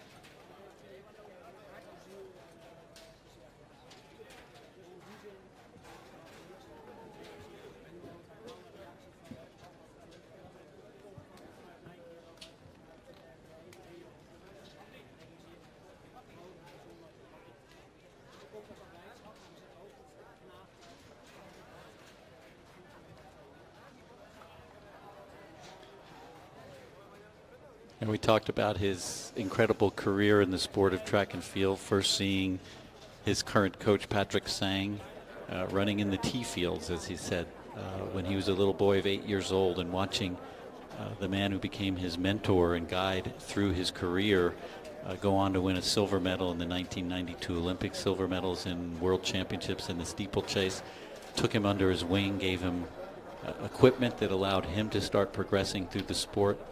And then at age 18, winning a global championship in Paris, France, the 5,000 meters, beating legends in the sport. And he said, I want to spend 10 years as a track and field athlete. And he went on to win medals at Olympics and world championships at the 5,000 meter distance before saying, okay, now I'm ready to take on the marathon. And he moves to the marathon, has immediate success. He wins 7 of 8 marathons, only losing one, a marathon where the world record was set. Winning the Olympic Games, and then taking this challenge on. And what a fantastic career. And he's done it by consistency, working with the same group of people, leaving his family during the week and traveling to a training camp where he lives in a very simple way, shares the duties of cooking and cleaning the bathroom, notwithstanding his global status as one of the greatest runners of all time.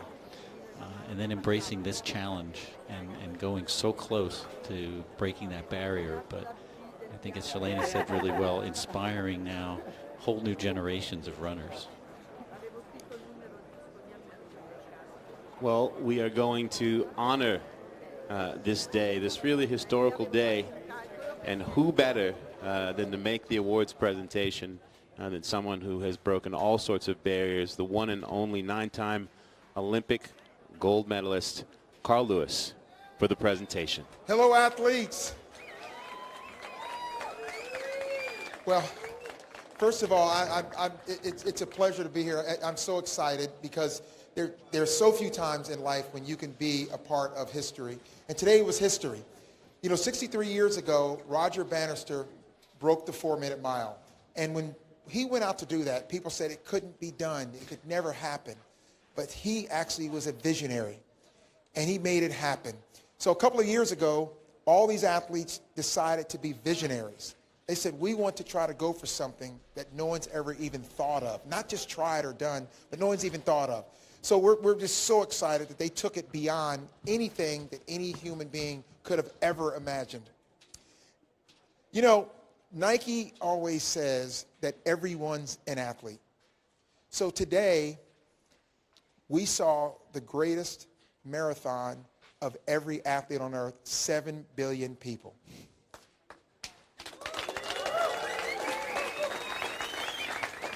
They change the perception of what people can do. And if a team comes together, not just the athletes themselves, but coaches, people that are in their backstory, every single person that it took to make sure this wonderful day came. And you know what? It was nail-biting right down to the end.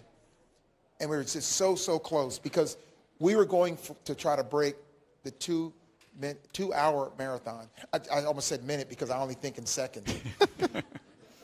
But I'm just so excited because so what I want to do, I want to get to all the athletes, and I want to just want to reiterate how important this day is, because we're going to look back, and all of you are going to look back at this moment, because this was the first real attempt. And no one even thought of trying it. And now when this happens someday, they'll look back and say, man, it all started today in 2017. So whether you're running your first mile or just walking, you're a part of that story that we went for today. Now, I've got some great athletes that went for the impossible that we're going to honor today. And I'm going to start with our third place gentleman. Lalisa, come on up on stage.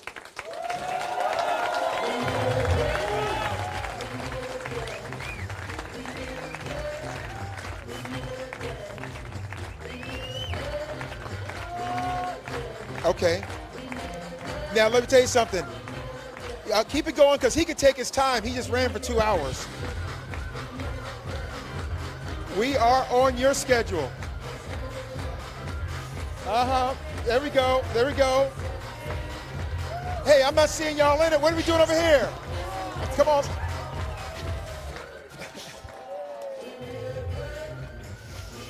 Well, you know, I'll tell you something.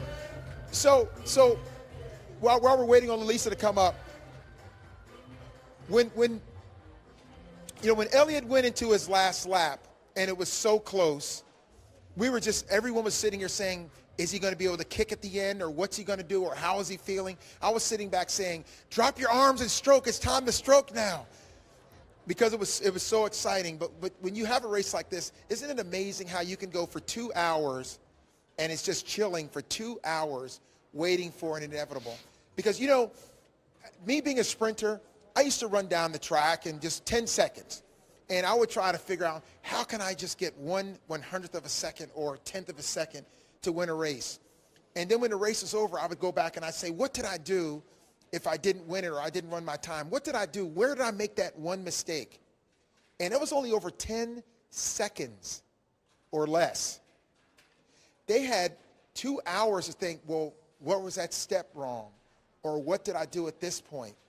So the concentration and focus, knowing that you're not just trying to win a race, because when you're going to just win a race, you're just out there running against the people. So when you get into the lead, all of a sudden you can settle in and you get comfortable. And it's like, wow, I've got it. I'm looking back and making sure I'm looking at the finish line. But when you're going after a record, when you're trying to be an inventor of something that's never been done before, your mind never stops focusing on being forward. Think about that. Even when it's great, you're still going forward. And what we're going to do is we're going to start with our first gentleman going forward. Lalisa, come on up.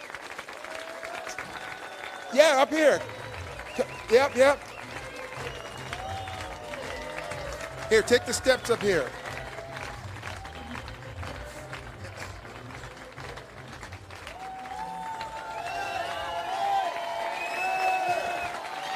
Congratulations. Congratulations. So I just want to ask you a question. Am I waiting for someone to help me? Yeah, come on. Dude, he ran 2 hours and you can't get up here before him? Help a brother out here. So when you decided to take this challenge, what was the first thing that came to your mind?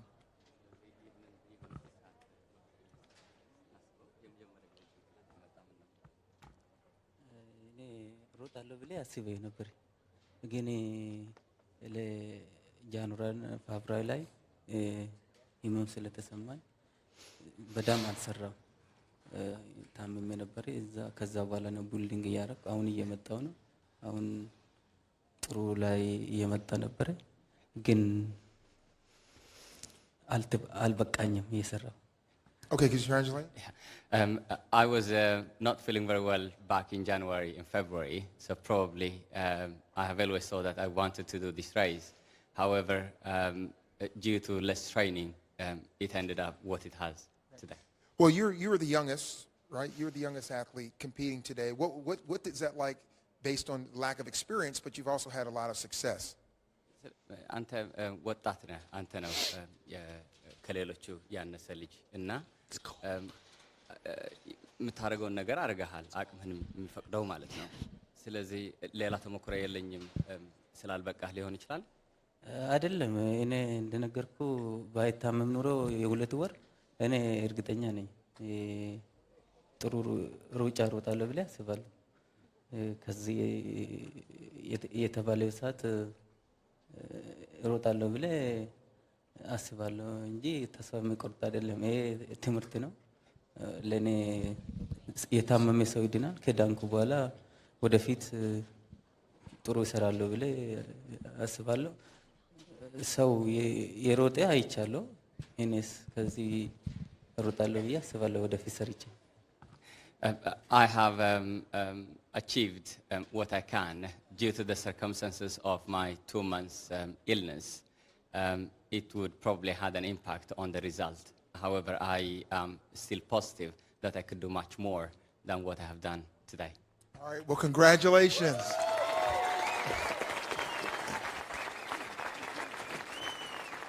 Photo? Okay, come up for a photo.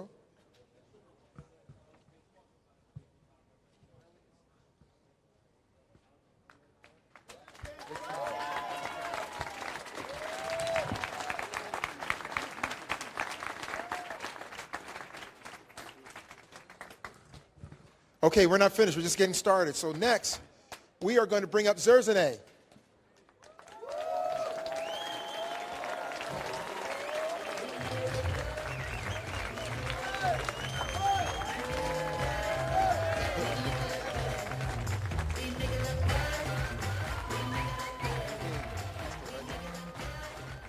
Congratulations. So let me ask you a question. So how important were the pacemakers for you today?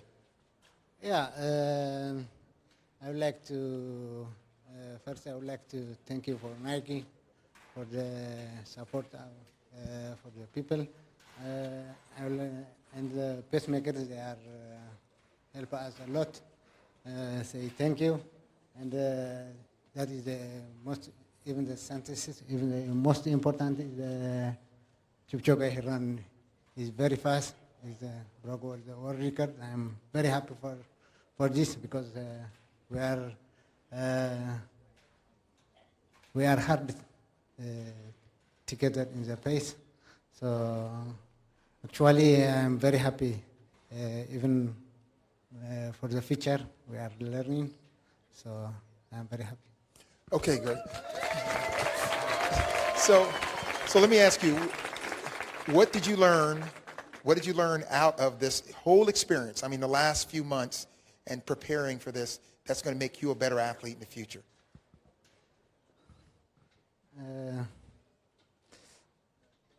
Okay, slow down. No, he'll help you out. Help a brother out. ስለዚህ ካብ ዝሓለፈ ቁርባ ዋርሕ ተመኩራኻ ሲ ካብና ኢሎም መዓልትን ሲ እንታይ ክትምሃር ትኽእል Yeah, we are training a lot for these races, this project. So actually, this is 2:06 something. It's good for me. I'm learning for the future marathon. This is my best time, and actually. So.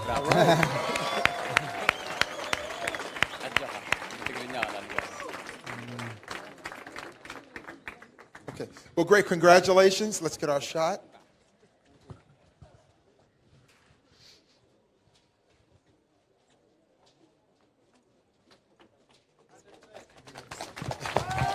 Congratulations.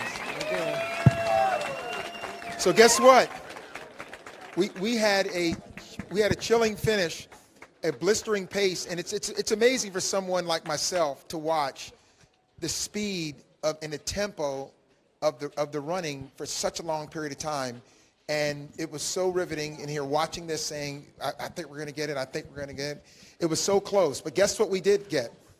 You all witnessed the fastest marathon run in history. Elliot, come on up.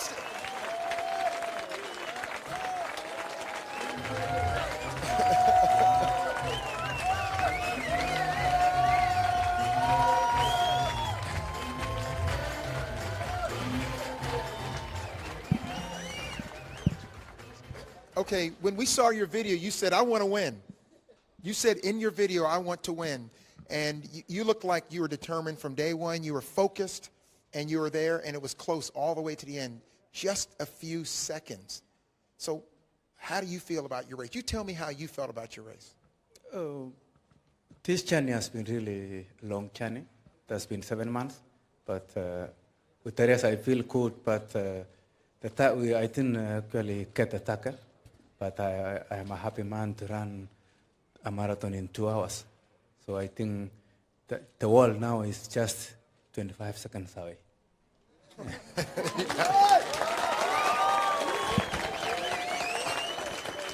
All right, I don't think there's anyone here that doesn't believe that you can make up that 25 seconds. And so are you right now thinking in your mind like, where am I going to make up that 25 seconds because I know I can do it? Where in your mind do you think you can make up that 25 seconds? Because it's just a little bit. Well, sport is today you are up, tomorrow you are down. And I can say with a perfect mind and perfect training, I believe in good preparation and good planning. If you done that, then in these 25 seconds will go. There we go. Okay. Well, first of all, I want to thank Nike because I've been around a long time, and this is amazing for me to be a part of this today, this historic day to see the fastest marathon ever run. Congratulations, Elliot, and let's take our picture. Thank you very much.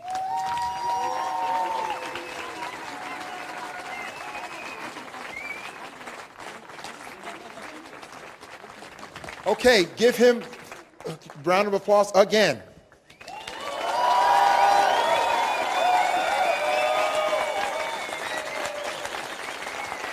Congratulations. Now back up to the booth up here.